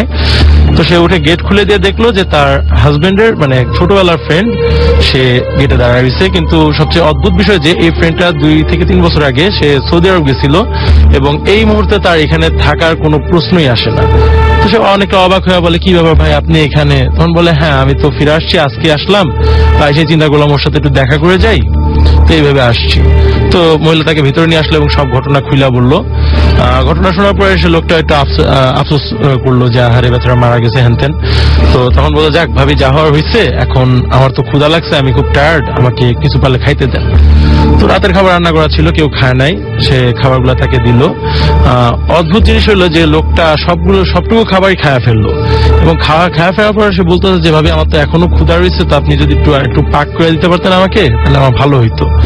তো বলে জিনিসটা খুব অদ্ভুত লাগলো। তারপরে যেহেতু গেস্ট, তারপরে তার হাজবেন্ডের ফ্রেন্ড, সেজন্য সে কিছু বললো না, সে রান্নাঘরে গেল এবং রান্নাঘরে যে তখন তার মাথার মধ্যে জিনিসটা কাজ করতে থাকলো যে একে হঠাৎ করে এভাবে আসছে কোথা থেকে, তারপরে এভাবে অস্বাভাবিকভাবে খাওয়া দাওয়া করতেছে। মোস্ট ইম্পর্টেন্ট যে জিনিসটা, মোস্ট সারপ্রাইজিং যে জিনিসটা, যে তারা বাল্যকালের বন্ধু, কিন্তু এই মানে মৃত্যুর খবরটা শুনে তার যে মানে রিয়াকশনটা হইলো সেটা খুব একদম সিম্পল একটা রিয়াকশন ছিল, মানে যেরকম হওয়ার কথা ছিল তার ধারে কাছেও না। এরকম 7-5 যখন চিন্তা করতেছে তখন কিছু একটা মানে আনইভেন কিছু নয়েজ তার কানে আসলো। তো সে মানে জিনিসটা একটু খেয়াল করলো যে তার ঘর থেকে আসতেছে এবং সে আস্তে আস্তে ধীরে ধীরে ঘরের কাছে যা উকি মেরা দেখে যে সেই মানে তার সেই হাজবেন্ডের বন্ধুটা এখন মানে ফ্রম এ হিউম্যান বিইং সে একটা অদ্ভুত একটা ক্রিয়েচারের রূপ ধারণ করছে, and it was eating the man's body, এবং সে ভিতর থেকে কলিজাগুলা এবং রক্তগুলা বাইর করে খাচ্ছে। তো এটা দেখা মহিলা মানে প্রচন্ড ভয় পেলো, কিন্তু কোন রকম নিজেকে সামলায় সে আবার কিচেনের দিকে দৌড় দিল। কিচেনের দিকে দৌড় দিয়ে চিন্তা করলো এখন কি করব। তো সে তার মনে পড়লো যে আগুন, সে শুনছে যে আগুনের কাছে এগুলো আসে না, তো সে চুলা থেকে কিছু আগুন বের করে তার চারপাশে স্প্রেড করে দিল, এবং সেখানে বৈশা সে দোয়া দৌড় পড়তে থাকলো, এবং দেখলো যে রাত শেষ হইতেও বেশি বাকি নেই। তো অনেকক্ষণ পরে সেই জিনিসটা বাইরে হইলো ঘর থেকে, এবং তার কাছে আসার অ্যাটেম্প করলো অনেক, কিন্তু আগুনের জন্য সম্ভবত সে কাছে আসতে পারেনি। তো এরকম অবস্থায় ফজরের আজান দিয়া দেয়। তখন ওই জিনিসটা যাইতে যাইতে বলে যে আজকের মতো বাইচা গেলি। এই কথাটা শুনে মহিলা তার সেন্স ধরে রাখতে পারে না, সে সেন্সলেস হয়ে যায়। পরদিন সকালে পাশের বাসার মানে আরেক মহিলা তাকে এসে এখান থেকে উদ্ধার করে, এবং তারা সব ঘটনা শুনে এই। আপনাকে অসংখ্য ধন্যবাদ আপনার ঘটনার জন্য। আমরা কিছু SMS এ যাবো। আমাকে আবরার জাওয়াদ লিখেছেন এবং তিনি বলছেন রাসেল ভাই কেমন আছেন, আমি সবসময় ভালো থাকি এবং সবসময় ভালো দলে। তিনি লিখেছেন আজকের ভূত এফএম জটিল হচ্ছে এবং ভয়ের সাথে সাথে মজাও পাচ্ছেন তিনি। বাবু চট্টগ্রাম রোড থেকে আমাদের SMS করেছেন, চিটং রোড নারায়ণগঞ্জ থেকে, যে রাসেল ভাই একা শুনতে ভয় পাচ্ছি। তিথি আমাকে লিখেছেন যে আজকের ভূত এফএম জোস।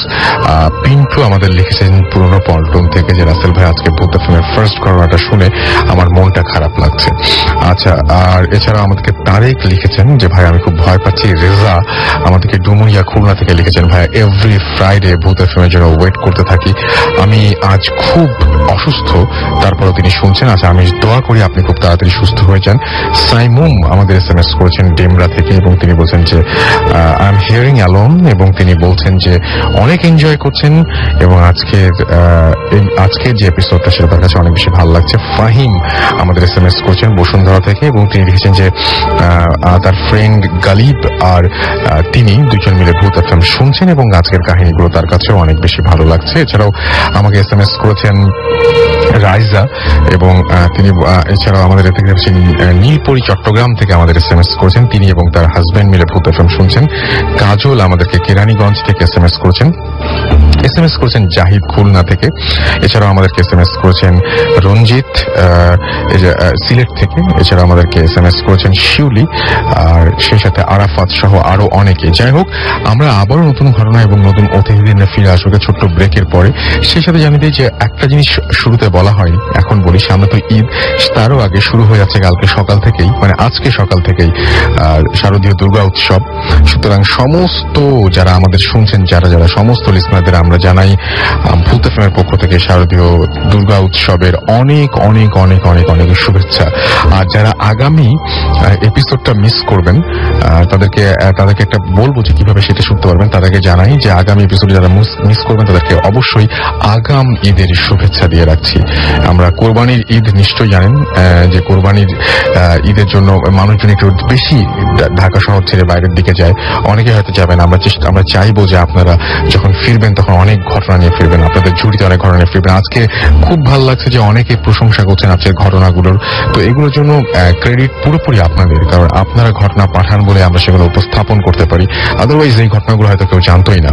তো যখন ভালো হয় সেই ঘটনাটা পুরোপুরি সেই ভালোর ক্রেডিট মানে ভালোর পুরোপুরি ব্যাপারটাই আপনাদের জন্য, সেই প্রশংসার পুরোপুরি প্রাপ্য আপনাদেরই। আর যখন খারাপ হয় তখন ডেফিনেটলি সেটা তো আমার উপরে এসে পড়ে, মাসুমের উপর এসে পড়ে, রিভিউ ফুটকির উপর এসে পড়ে, তাই না? আচ্ছা, যাই হোক, আমি এই জন্য বলছি যে আপনারা বেশি বেশি ভালো ভালো করে ঘটনা পাঠাবেন, না হলে দেখা যাবে যে সবাই আমার উপরে দোষটা দিবে। সুতরাং আপনারা বেশি ভালো ভালো করে ঘটনা পাঠাবেন। ঘটনা পাঠাবেন কোথায়? ঘটনা পাঠাবেন হচ্ছে আমাদের ইমেল করে, এবং ইমেল অ্যাড্রেসটি হচ্ছে bhutfm@radio40.fm। বলে দিই, যদি আনফর্চুনেটলি কেউ আজকের এপিসোডটি মিস করে ফেলেন তাহলে আপনার এয়ারটেল এম রেডিওর সাহায্য নিতে হবে, এবং আপনার এয়ারটেল নাম্বার থেকে ডায়াল করুন 4040, সিলেক্ট করুন চ্যানেল 22। দেখবেন যে একের পর এক বিভিন্ন এপিসোডের অপশন আপনাকে দেওয়া হচ্ছে। যে এপিসোডটি আপনি মিস করেছেন সেই এপিসোডটি আপনি চ্যানেলে ওখান থেকে শুনে ফেলতে পারবেন। Now listeners can get the Bhoot FM tune as they are your tune my tune from Airtel, আর যেটা প্লে করছে মাসুম এখন। এবং Bhoot FM tune code is 92125 and you can activate it by sending an SMS. Just type CT space 92125 and send it to 3123. ব্যাস হয়ে যাবে টিউনটি আপনার। আমরা ছোট্ট ব্রেক নিচ্ছি কারণ আমাদের গেস্ট চেঞ্জ করতে হবে, নতুন গেস্ট নিয়ে আমরা ফিরে আসছি। সো স্টে টিউনড রেডিও ফুর্তি and don't stop the ফুর্তি। শুনছেন সবসময় রেডিও ফুর্তি, আর চলছে ভূত এফএম 100 বাই এয়ারটেল, আর ঘড়িতে সময় রাত 1:19। আপনাদের সবাইকে আরো একবার স্বাগত জানাচ্ছি। আমি রাসেল, আমার সঙ্গে রয়েছে মাসুম এবং নতুন দুজন অতিথি কিছুক্ষণ আগে আমাদেরকে জয়েন করেছেন। সো আমরা এখন তাদের কাছ থেকে তাদের ঘটনাগুলো শুনবো। আমাদের প্রথম অতিথি, আপনার নামটা একটু বলবেন প্লিজ। আসসালামু আলাইকুম ডিয়ার লিসেনার্স, আমি SM মঞ্জুর মোর্শেদ, আর আমার নিকনেম শূন্য। ওকে, আমরা সরাসরি ঘটনায় তাহলে চলে যাই। আপনার ঘটনাটা শুরু করুন। জি, আমি প্রথমে যে ঘটনাটা বলবো এই ঘটনাটা আমার নিজের সঙ্গে ঘটেছে। তো মানে আমার বয়স যখন 8 মাস, তখন আমার মা আমাকে নিয়ে আমাদের গ্রামের বাড়িতে যান আর কি। আমার নানা বাড়ি হচ্ছে ফরিদপুরে। তো সেখানে যাওয়ার পরে তো একটা সময় মানে সন্ধ্যার পরে আমার মা, আমার বড় মামা এবং হচ্ছেন মানে আমি আমার বড় মামার কোলে ছিলাম। এই অবস্থাটা তারা মানে এক প্রতিবেশীর বাড়িতে আর কি যাচ্ছিলেন।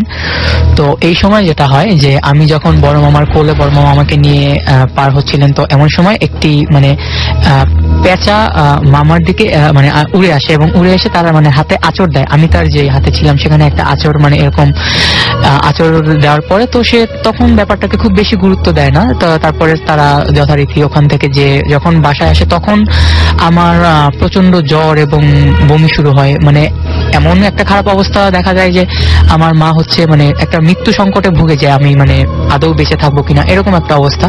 তো ওই সময় আমার মা ওই মুহূর্তেই ওখান থেকে ঢাকায় চলে আসেন। ওই সময় ঢাকা আসাটা খুব একটু কঠিন ছিল। তো ঢাকায় আসার পরে এই ঘটনাটার কারণেই আমার মা দীর্ঘ 9 বছর আর কি মানে আমার নানা বাড়িতে যান না, এইরকম একটা ঘটনার কারণে। তারপরে আমি যখন ক্লাস 4-এ পড়ি তখন হচ্ছে আরেকবার গ্রীষ্মের ছুটিতে ওই নানা বাড়িতে যাওয়া হয়। তো নানা বাড়িতে যাওয়ার পরে তখন হচ্ছে আমি যাওয়ার যেদিন পৌঁছি তার ঠিক পর দিন হচ্ছে আমি আমার নানার সাথে হাটে যাই। তো হাটে যাওয়ার হাট থেকে নানার সাথে অনেক কিছু কেনাকাটা হয়। তো নানা আমাকে স্পেশালি আমাকে 2টো পিং-পং বল কিনে দেন। তো আমি মানে ওই 2টো বল দিয়ে খেলতে খেলতে বাড়ির দিকে এগোতে থাকি। আর আমাদের বাড়ি থেকে হাটের দূরত্ব খুব বেশি না। তো আমি একাই হেঁটে আসছিলাম বাড়ির দিকে। তো হেঁটে আসছি এবং বল দিয়ে খেলছিলাম।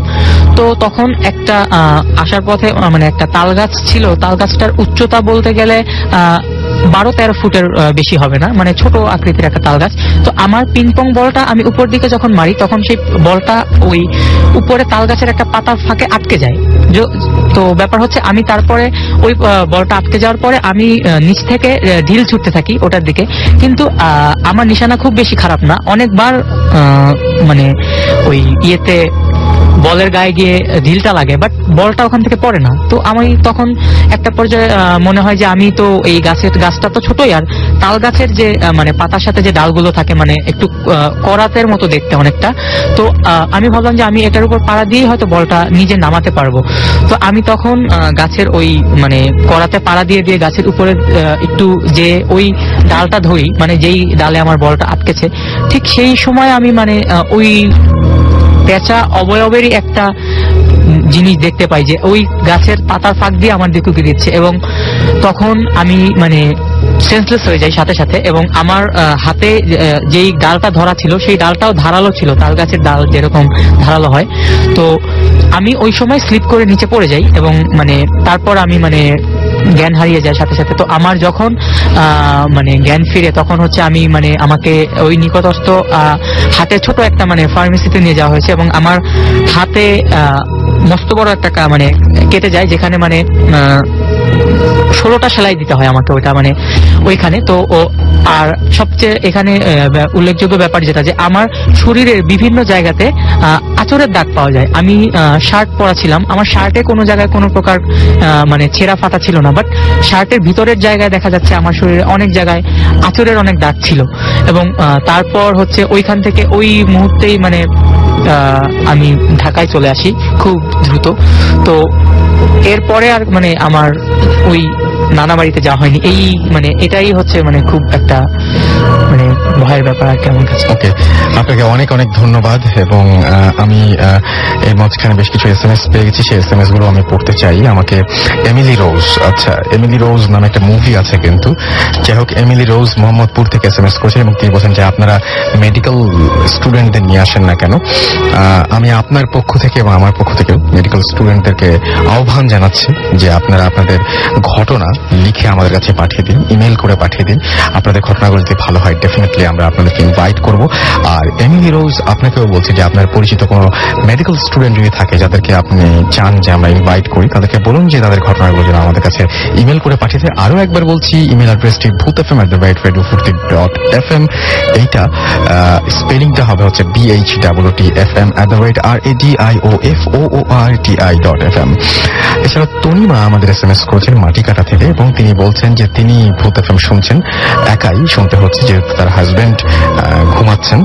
খালেদ আমাদের নেত্রকোনা থেকে SMS করেছেন এবং তিনি বলছেন যে গ্রামের বাড়িতে অনেক মানে রাত পর্যন্ত এখনো পর্যন্ত তিনি ভূত FM শুনছেন এবং তিনি বলছেন যে তার সাথে শুনছেন তার নানি, যার বয়স 90-এরও বেশি। তো আপনার নানির জন্য অনেক শুভেচ্ছা থাকলো এবং আমাদের সাথে আছেন এবং তার কাছে নিশ্চয়ই অনেক ঘটনা রয়েছে। তার কাছ থেকে ঘটনাগুলো শুনে যে আপনি আমাদেরকে পাঠান, আমরা ধন্য হয়ে যাব। আসলে আমাদেরকে সুমন SMS করেছেন, আমি আর শাওন রান্না করছি আর ভূতের শুনছি। ভাই এত রাত্রে রান্না, এই ব্যাপারটাই তো বেশ ভৌতিক। অনন্যা আমাদের রাজশাহী থেকে SMS করেছেন, তিনি বলছেন আমার মন অনেক খারাপ ছিল কিন্তু ভূতের ফিল্মের কাহিনীগুলো শুনে মনটা অনেক ভালো হয়েছে। কাজের কি যেন একজন লিখেছিলেন যে ভূত FM না শুনলে ঘুম আসে না, সুতরাং ঘুমের টনিক হিসেবে ভূত FM কাজ করে। ভূত FM আপনার জন্য মন ভালো করার জন্য, মন ভালো করার টনিক হিসেবে কাজ করছে। তন্ত্রী আমাদের SMS করছেন এবং তিনি বলছেন যে ভাই সারাদিন পড়ার পর ভূত FM শুনতে খুব ভালো লাগছে। আর শফি আমাদের SMS করেছেন, শফিল তিনি SMS করে বলছেন রাসেল ভাই আমি মাত্র জয়েন করলাম, অনেক ভয় লাগছে। মাত্র জয়েন করে তার মতো ঘটনা কোনো শোনেনি, ঘটনা শুনে না ভয় লাগবে। মনির কাপ্তাই থেকে লিখেছেন যে রাসেল ভাই আমি একা শুনছি, রুমের ভেতরে অনেক ভয় লাগছে। এছাড়াও আমি দেখতে পাচ্ছি আমাদেরকে SMS করেছেন মারুফ গাজীপুর থেকে, শাকিল মেহেদি বিপ্লব আমাদেরকে SMS করেছেন, মামুন আমাদের পুরান ঢাকা থেকে SMS করেছেন এবং তিনি তার ফ্রেন্ড ডায়মন্ড বাবুল তারা আমাদের সাথে রয়েছেন। এছাড়াও আমাদের কাছে SMS করেছেন দেখতে পাচ্ছি রুহেল আমাদের সাথে SMS করেছেন সিলেট থেকে। তিনি তার লাইফে একটা কাহিনী ছিল যেটা তিনি বলতে চান এবং তিনি বলছেন যে আমার ইমেল নাই এবং আসতেও পারবো না। আচ্ছা তাহলে আপনি যেটা কথা বলেন চিঠি লিখতে পারেন 984 আপনি পোস্ট বক্স নাম্বার রেডিও ফুর্তি ভূত FM লিখে। এছাড়া আমাদেরকে শাকিল SMS করেছেন আমাদেরকে আকাশ SMS করেছেন, আমাদেরকে রিদওয়ান SMS করেছেন, অভি SMS করেছেন, সিয়ান। এছাড়া আমাদেরকে নাদিম ঢাকা থেকে SMS করেছেন। আমরা চলে যাচ্ছি আমাদের পরবর্তী ঘটনায়। তার মাঝখানে বলে রাখি আপনি যদি আমাদের SMS করতে চান তাহলে মোবাইলের মেসেজ অপশনে গিয়ে টাইপ করুন SHOUT শাউট স্পেস আপনার নাম স্পেস আপনার মেসেজ আর পাঠিয়ে দিন 9840 নাম্বারে, আপনার এয়ারটেল নাম্বার থেকে বা অন্য যে কোনো নাম্বার থেকে। আপনার নামটা বলবেন, কোথা থেকে এসেছেন এবং তারপরে ঘটনাটা বলবেন। ডিয়ার লিসেনার, আসসালামু আলাইকুম। আমি Mohammad Saiful Islam Sohel. I have come from Chittagong Veterinary and Animal Sciences University. Doctor of veterinary মেডিসিনে পড়াশোনা করতেছি, DBM 15তম ব্যাচ। আমি আজকে যে ঘটনাটা শেয়ার করব সেটা ঘটে আমাদের গ্রামে। আর গ্রামে আমি বলতেছি যে আমি আমাদের রাজীবপুর যে উপজেলা সদর আছে সেখান থেকে প্রায় 5-6 কিলোমিটার দূরে আমাদের বাসা। একদিন এই ঘটনাটা ঘটে আমার খালাতো ভাইয়ের সাথে, ওনার নাম হচ্ছে হাসান। আর ভাইয়া একদিন অনেক রাত্রে মোটরসাইকেল নিয়ে আসতেছেন রাজীবপুর থেকে। আসার পথে ওনার একজন পরিচিত লোকের সাথে দেখা হয়। উনি জিজ্ঞেস করলেন, উনি তার পরিচিত লোককে এত রাত্রে সাথে পেয়ে তার মোটরসাইকেলের পিছনে উঠাই নেন। এরপর ভাইয়া হুন্ডা চালিয়ে যখন নদীর মাঝখানে আসেন, মানে নদীর চর, বালির চর, শুষ্ক মৌসুমে সাধারণত পানি থাকে না। আর তার মানে উনি শুকনো নদীর ওপর দিয়ে মোটরসাইকেল নিয়ে যাচ্ছিলেন এবং রাস্তায় একজন পরিচিত লোককে দেখতে পান এবং তাকে মোটরসাইকেল নিয়ে ওকে তারপরে যাচ্ছেন। মাঝখানে যখন মাছ বালির চরে যান, হঠাৎ করে দেখতে পান যে তাদের সামনে 20 থেকে 25 জন লোক আসতেছেন, সাদা পায়জামা পাঞ্জাবি পরা। আর তারা একটা কাফনের তারা একটা খাটিয়ার লাশ বহন করে নিয়ে আসতেছেন। তো ভাইয়া তাদের দিকে তাকালেন, দেখলেন যে তারা কাছে আসার পর যেখানে লাইট পড়তেছে তার সাইডে ওই লাশটাকে রেখে দেন।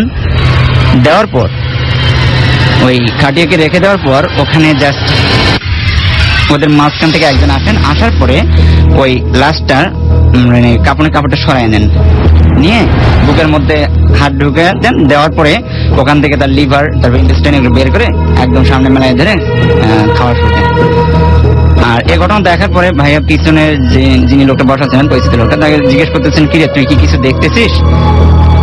কিন্তু পিছনের লোকটা কোনো প্রকার অ্যান্সার দিতেছিল না। তখন ভাইয়া পিছনের দিকে তাকালেন, দেখলেন লোকটা নাই। তখন ইনি সামনের দিকে তাকালেন। ভাইয়া সামনের দিকে তাকানোর পর দেখলেন যে এই যে লোকটা গাড়ির পিছনে ছিল, এই লোকটা আবার সামনে গিয়ে ওই পায়জামা পাঞ্জাবি পরিহিত যে লোকগুলো আসছে তাদের সাথে দাঁড়িয়ে আছেন একসাথে।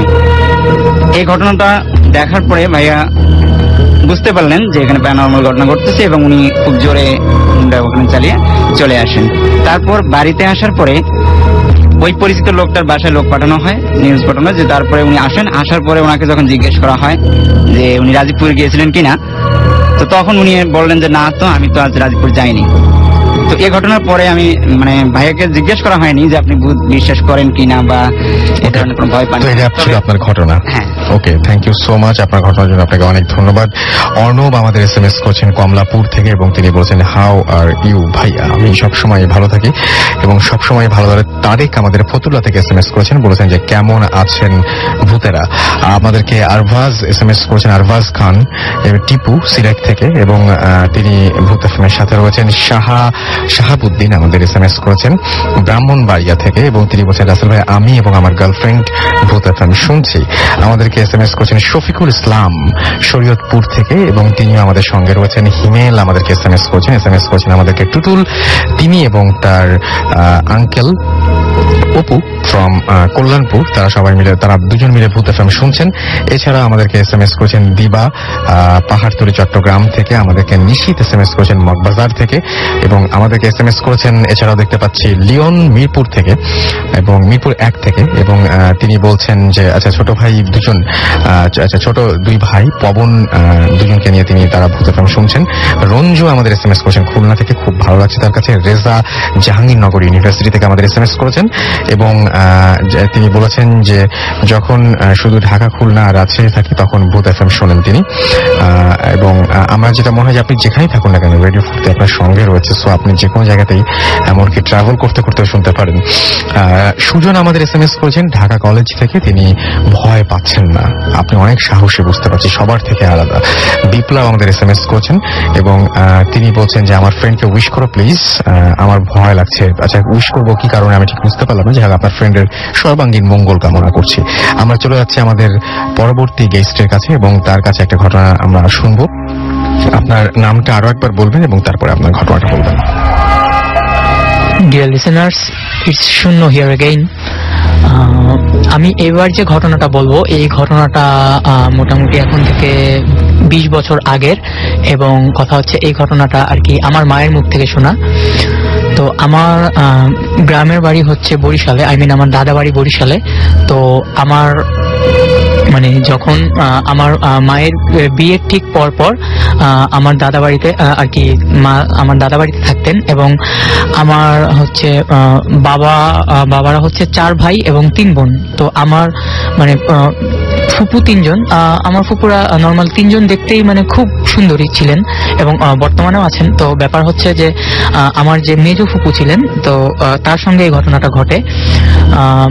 একটা সময় দেখা যায় যে আমার ফুপু মানে নর্মাল যে আচরণ করে মানুষ, সে এইসব আচরণ মানে থেকে অন্যরকম আচরণ করা শুরু করলো, যেমন হচ্ছে মানে খাওয়া দাওয়া ঠিক মতো না করা, তারপর হচ্ছে কারোর সাথে খুব বেশি মিশতো না, এবং দেখা যাচ্ছে অনেক সময় কথা বলতে বলতে হঠাৎ করে থেমে যেত, বা অনেক সময় অকারণেই জ্ঞান হারিয়ে ফেলতো, এইরকম একটা ব্যাপার ছিল। তো এই ঘটনাটা কিছুদিন চলতে থাকে। এই সময় একটা যেটা হয় যে এক সময় দুপুরবেলা আর কি ফুপুর চিৎকারে সবাই যখন ঘুমাচ্ছিল আসরের পর পরে, তখন আর কি ফুপুর চিৎকারে সবাই আর কি তার ঘরে যায়। তার ঘরে গিয়ে যে দৃশ্যটা দেখে যে তার ঘরে মানে সমস্ত জায়গাতে হচ্ছে বড় বড় মিষ্টি ছড়ানো। তো এই জিনিসটা আমার দাদি ছিলেন সেখানে। তো আমার দাদি এই ঘটনাটা দেখে তাকে জিজ্ঞেস করে যে কি অবস্থা। তো তখন মানে ফুপুর কথা থেকে যেটা আর কি ওখানে শোনা যায় যে হচ্ছে তার সে যখন ঘুমাচ্ছিলেন তার কাছে কেউ একজন আসে একটা মানে বড় একটা ট্রে মতো নিয়ে। তো সেটার উপরে মানে একটা হার ছিল গর্জিয়াস, এবং হচ্ছে যে একটা ওই মিষ্টির একটা বড় থালা ছিল, তার উপরে মিষ্টিগুলো থরে থরে সাজানো ছিল। এবং ফুপুকে যখন ওই ব্যক্তি যখন ওই হারটা পরাতে যান, তখন সে মানে একটা হাত দিয়ে ঝাড়া দেওয়ার পরে আর কি মিষ্টিগুলো এভাবে ছড়িয়ে যায়, এবং সে তখন চিৎকার দেয়, এবং চিৎকার দেওয়ার সাথে সাথে ওই যে ব্যক্তি ছিল সে অদৃশ্য হয়ে যায়। তো আমার দাদা তখন বাড়িতে ছিলেন না। আমার দাদি তখন আমার বড় কাকা যিনি ছিলেন তাকে হচ্ছে মসজিদে পাঠান যে হুজুরকে নিয়ে আসার জন্য। তো এবং এই সময় সে যেটা করেন যে ওই মিষ্টিগুলোকে একটা বড় আর কি টিনের কৌটার ভিতরে মিষ্টিগুলো তুলে আমাদের যে দাদা বাড়িতে বড় স্টিলের আলমারি আছে সেটার ভিতরে আটকায় রাখেন, যে হুজুর আসলে এগুলো সবাই দেখানো হবে। তো এই সময় বাড়িতে আরো অনেক পাড়া প্রতিবেশী এসে বেশ বড় একটা ভিড় করে ফেলে। তো হুজুর যখন আসে তখন হুজুর ওই মিষ্টির কৌটাটা আনতে বলেন, কিন্তু যখন ওই মিষ্টির কৌটাটা আনেন তখন দেখা যায় যে ওটার মধ্যে কোনো মিষ্টি বা কিছুই নেই, এবং ওটার মধ্যে যে কোনো সময় মিষ্টি রাখা হয়েছিল সেই রকম কোনো চিহ্নও নেই। তো এই বিষয়টার পরে অনেকে এটাকে নিয়ে ঠাট্টা বিদ্রুপ করে এক প্রকার উড়িয়ে দেয়। তো তারপর ব্যাপারটা মোটামুটি খুব একটা গুরুত্ব পায় না। তো এরপর যেটা হয়, এর 2-3 দিন পরে আমার ফুপু আমার বাড়ির কাছে যে পুকুর আছে ওখানে মানে গোসল করতে যান, আমার মেজো ফুপু এবং আমার ছোট ফুপু তার সাথে, এবং আরো বাড়ির পাশের 2-1 মেয়েকে নিয়ে একসাথে তারা যখন গোসল করতে যান, তখন যে ব্যাপারটা হয় যে তার সাথে যারা ছিলেন তারা দেখেন যে আমার ফুপু হঠাৎ করে খুব দ্রুত বেগে পুকুরের মাঝখানের দিকে চলে গেল, এবং পুকুরের মাঝখানের দিকে যে মানে একা একাই মানে একটা পুকুরে ডুব দেওয়ার যে ব্যাপারটা, সেই কাজটা একা একাই খুব দ্রুত পুকুরে ডুব দিচ্ছে। তো তখন তারা প্রথম দিকে তাকে বলেন যে কি ব্যাপার, এত সে কেন ডুব দিচ্ছে, তাকে ডাকে, কিন্তু দেখা যায় যে আসলে সে অনেকটা অপ্রকৃতিস্থ, যে আসলে সে মানে ডাকে কোনো সাড়া দিচ্ছে না। তো তখন তারা এক পর্যায়ে বুঝতে পেরে চিৎকার দেওয়া শুরু করে। তো একজন দৌড়ে এসে বাড়ি থেকে আমার বড় কাকাকে নিয়ে যান। তো তখন হচ্ছে সে গিয়ে আমার ফুপুকে যে অবস্থায় পান, যে ফুপু তখন অলরেডি মানে অনেকবার পানিতে ডুব দিয়ে উঠে আর কি অনেক একটা মানে জ্ঞান হারানোর মতো অবস্থা। তো সেই অবস্থায় তাকে সেন্সলেস অবস্থাতেই তোলা হয় উপরে, এবং তুলে তখন তার ওই দূরের গ্রাম থেকে একজন ওঝা ডেকে আনা হয়। তো ওঝা এসে নরমালি অনেক ঝাড়ফুঁক করার পরে তাকে একটা তাবিজ দিয়ে যান, এবং তাবিজ দিয়ে বলে যান যে এই তাবিজটা যেন তার সাথে সবসময় থাকে, যে এটা মানে তার সাথে থেকে মানে আলাদা হলে সমস্যা আবার দেখা দিবে, এইরকম একটা কথা বলে যান। তো যথারীতি এর 2 দিন পরে আমার দাদা আর কি বাড়িতে ফিরে আসেন। এখানে একটা ব্যাপার বলা, যে আমার দাদা হচ্ছে গ্রামে মানে বিচার আচার করা, যে এইরকম কাজে ব্যস্ত থাকতেন অনেক সময়তেই। তো ওই দিন দাদা এসে হাটে যান, এবং হাট থেকে বড় সাইজের 2টো ইলিশ মাছ কিনে বাড়িতে পাঠান। তো আমার দাদি হচ্ছে আমাদের মানে বাড়িতে যে রান্নাঘর, ওই রান্নাঘরে ইলিশ মাছ 2টো রেখে তিনি মানে বাড়ির ভিতরে আসেন। তো আমাদের মানে দাদা বাড়িতে রান্নাঘরটা একটা মানে বাউন্ডারি দেয়া, যে বাইরে থেকে মানুষজন বা নরমালি কুকুর বিড়ালও যাতে ভিতরে ঢুকতে না পারে এরকম ভাবে সেটা বাউন্ডারি দেওয়া। তো আমার দাদি ভিতরে আসেন, এবং ভিতর থেকে এসে যখন বাইরে যান তিনি দেখেন যে ইলিশ মাছগুলো তিনি যেখানে রেখে গিয়েছিলেন সেখানে সেই 2টো নেই। তো এটা নিয়ে বাড়িতে একটু মানে তোলপাড় শুরু হয়, যে কি ব্যাপার, মাত্র ইলিশ মাছগুলো আনলো, এগুলো কোথায় গেল। তো এটা নিয়ে খুব খোঁজাখুঁজি হয় এবং খুব হয়। তো এটা তখন পাওয়া যায় না। তো এরপরে যেটা হয় যে ওই ইলিশ মাছগুলো পরবর্তীতে আমাদের ওই যে মানে যেই আলমারিতে মিষ্টি রেখেছিল ওইখান থেকে এই ইলিশ মাছগুলো পাওয়া যায়, তার মানে সেই দিনও না, তার পর দিন। তো এরপর এই ঘটনাটা নিয়ে আরেকবার বাড়িতে হুজুর ডাকা এইসব ব্যাপারগুলো হয়। তো তখনও আমার ফুপুর সঙ্গে তেমন কিছু হয়নি। এই ঘটনা ঠিক 2 দিন পরে যেটা হয় যে আমার ফুপু ওই দুপুর বেলাতে মানে নর্মালি যখন ঘুমায় তখন সাধারণভাবে ঘুমিয়েছিলেন। তো সন্ধ্যার দিকে তার ঘরে গিয়ে দেখা যায় যে সে সেখানে নেই, মানে যেখানে সে ঘুমাতেন সেখানে সে নেই। তো এটা নিয়ে খুব খোঁজাখুঁজি শুরু হয়, বাড়িতে যত লোকজন ছিলেন চারিদিকে খোঁজা শুরু হয়, বাড়ির ভিতরেও অনেক খোঁজা হয়, কিন্তু তাকে কোথাও পাওয়া যাচ্ছিল না। তো খুঁজতে খুঁজতে মোটামুটি সন্ধ্যার পরে রাত 8টা-9টার দিকে তাকে পাওয়া যায় হচ্ছে আমাদের বাড়ির উপরের দিকে, যে মানে গ্রাম দেশে বাড়িতে যারা গিয়েছেন বা যারা দেখে থাকবেন যে বাড়িতে যেখানে চাল থাকে একদম উপরে, তার নিচে একটা মাচা বলে যেটাকে, যে ওখানে একদম একটা পাটাতন করা হয় কাঠ দিয়ে, সেটার উপরে অনেক জিনিসপত্র রাখে। সো ওই মাচার উপরে গিয়ে আমার ফুপুকে পাওয়া যায়, এবং তাকে যেভাবে পাওয়া যায় ব্যাপারটা হচ্ছে যে একটা মানে বালিশের কভার হচ্ছে তার মাথার মধ্যে ঢুকানো, এবং সেখানে হচ্ছে তার মানে বালিশের যে তুলাগুলো এগুলো তার পাশে সরানো, আর আমার ফুপু তখন সেন্সলেস অবস্থায় ছিলেন।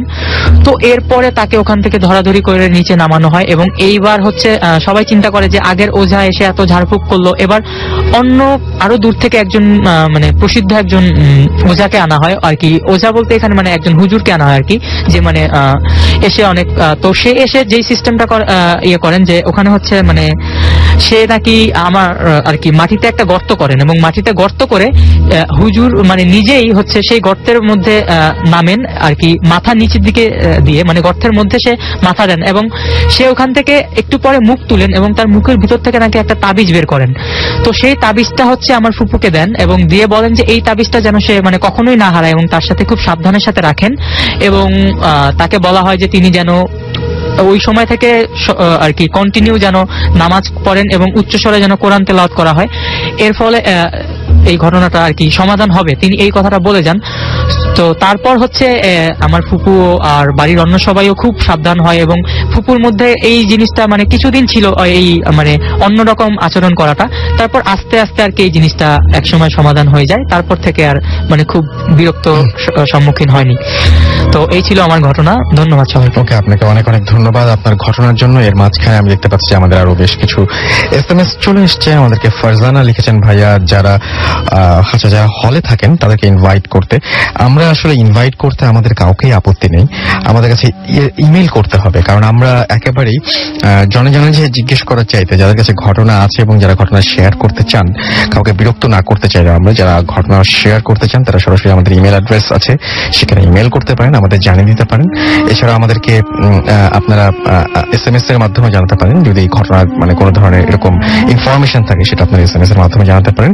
এছাড়া আমাকে SMS করেছেন তানভীর অক্সিজেন চট্টগ্রাম থেকে, এবং তিনি বলেছেন যে আমার আপু দুলা ভাই ও ভাগ্নিকে নিয়ে আমরা ভূত FM শুনছি। জিয়াউল আমাদের SMS করেছেন কমলাপুর থেকে, যে রাসেল ভাই আমি মেসে থাকি, আজকে অফ ডে থাকায় গতকাল সবাই বাড়িতে গেছে এবং আমি বাসায় একা ভূত FM শুনছি। শামীম টেক্সটাইল থেকে গাজীপুর থেকে আমাদের SMS করেছেন, এবং তিনি বলেন যে ভূত FM শুনছিলাম আর ভাত খাচ্ছিলাম কিন্তু ভুলে মরিচ খেয়ে ফেলেছি। ওকে, সোহাইল আমাদের SMS করেছেন, me and my wife drive all around Dhaka just to listen to Bhoot FM.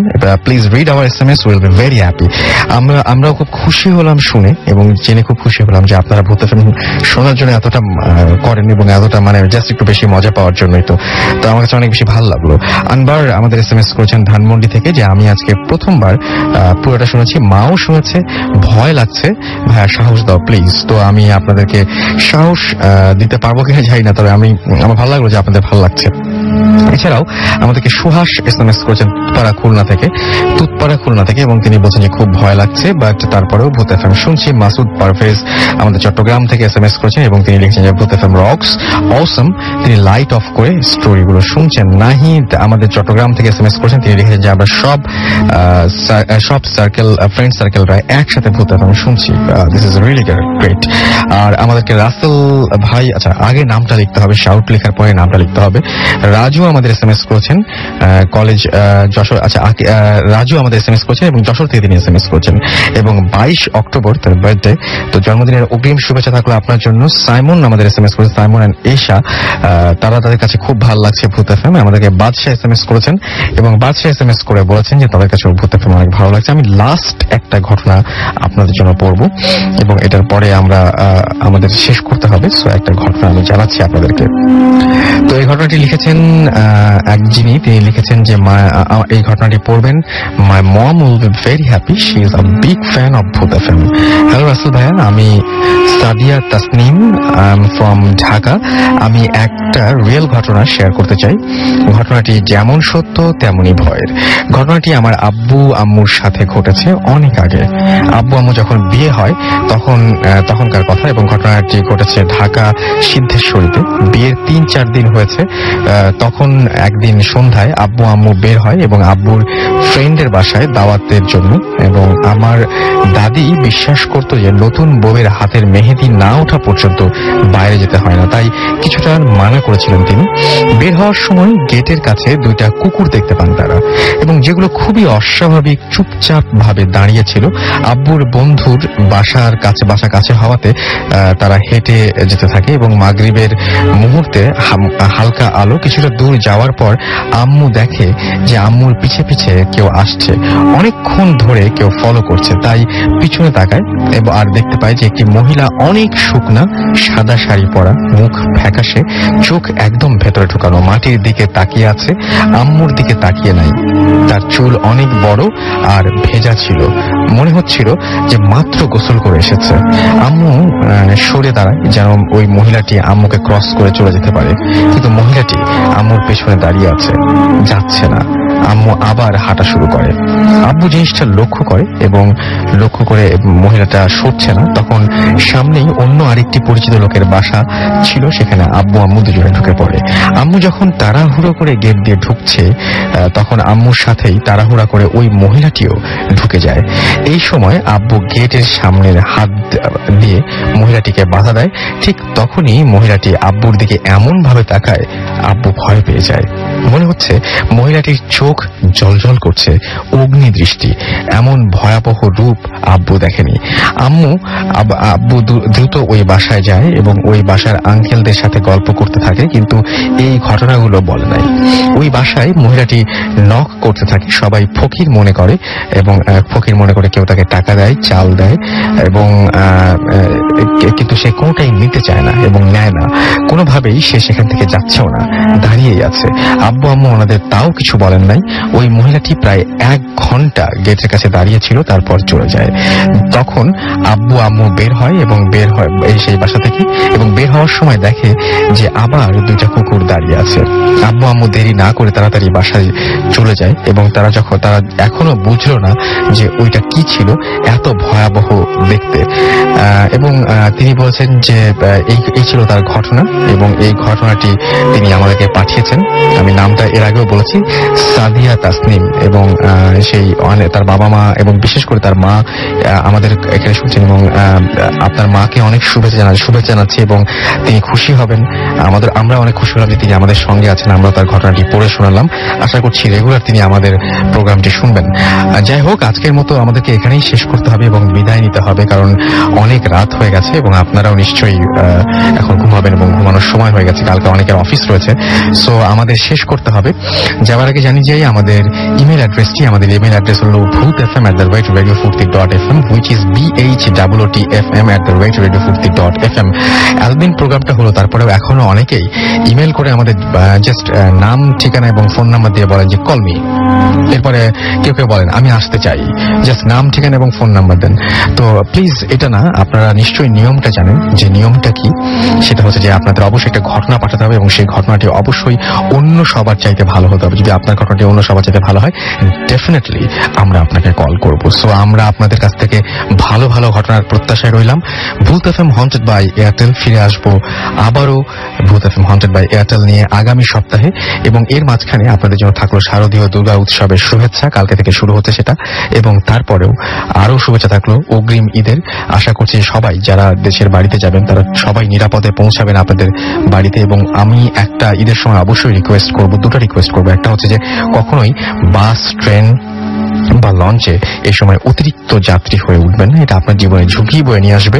এবং আরেকটা অনুরোধ করব, সেটা হচ্ছে যে অবশ্যই পশু কোরবানি করার পরে তাদের যে সমস্ত রক্ত বা যা কিছু আছে সেগুলো অবশ্যই মাটি চাপা দেবেন বা প্রপারলি ওই কাজগুলো করতে হবে আর কি। এটা আমাদের রিকোয়েস্ট থাকবে ভূত এফএম এর পক্ষ থেকে। আর থার্ড রিকোয়েস্ট, এটা একদমই আমার ভূত এফএম এর পক্ষ থেকে আপনাদের কাছে অনুরোধ বলতে পারেন, সেটা হচ্ছে যে আপনারা যারা গ্রামে যাচ্ছেন তারা অবশ্যই সেখান থেকে যে সমস্ত ঘটনাগুলো কালেক্ট করতে পারেন সেগুলো কালেক্ট করে নিয়ে আসবেন এবং আমাদের কাছে পাঠিয়ে দেবেন। আজকের মতো এখানেই শেষ করছি, আবার আগামী সপ্তাহে কথা হবে।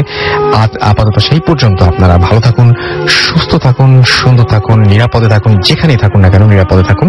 এবং আজকের মতো এখানেই টাটা।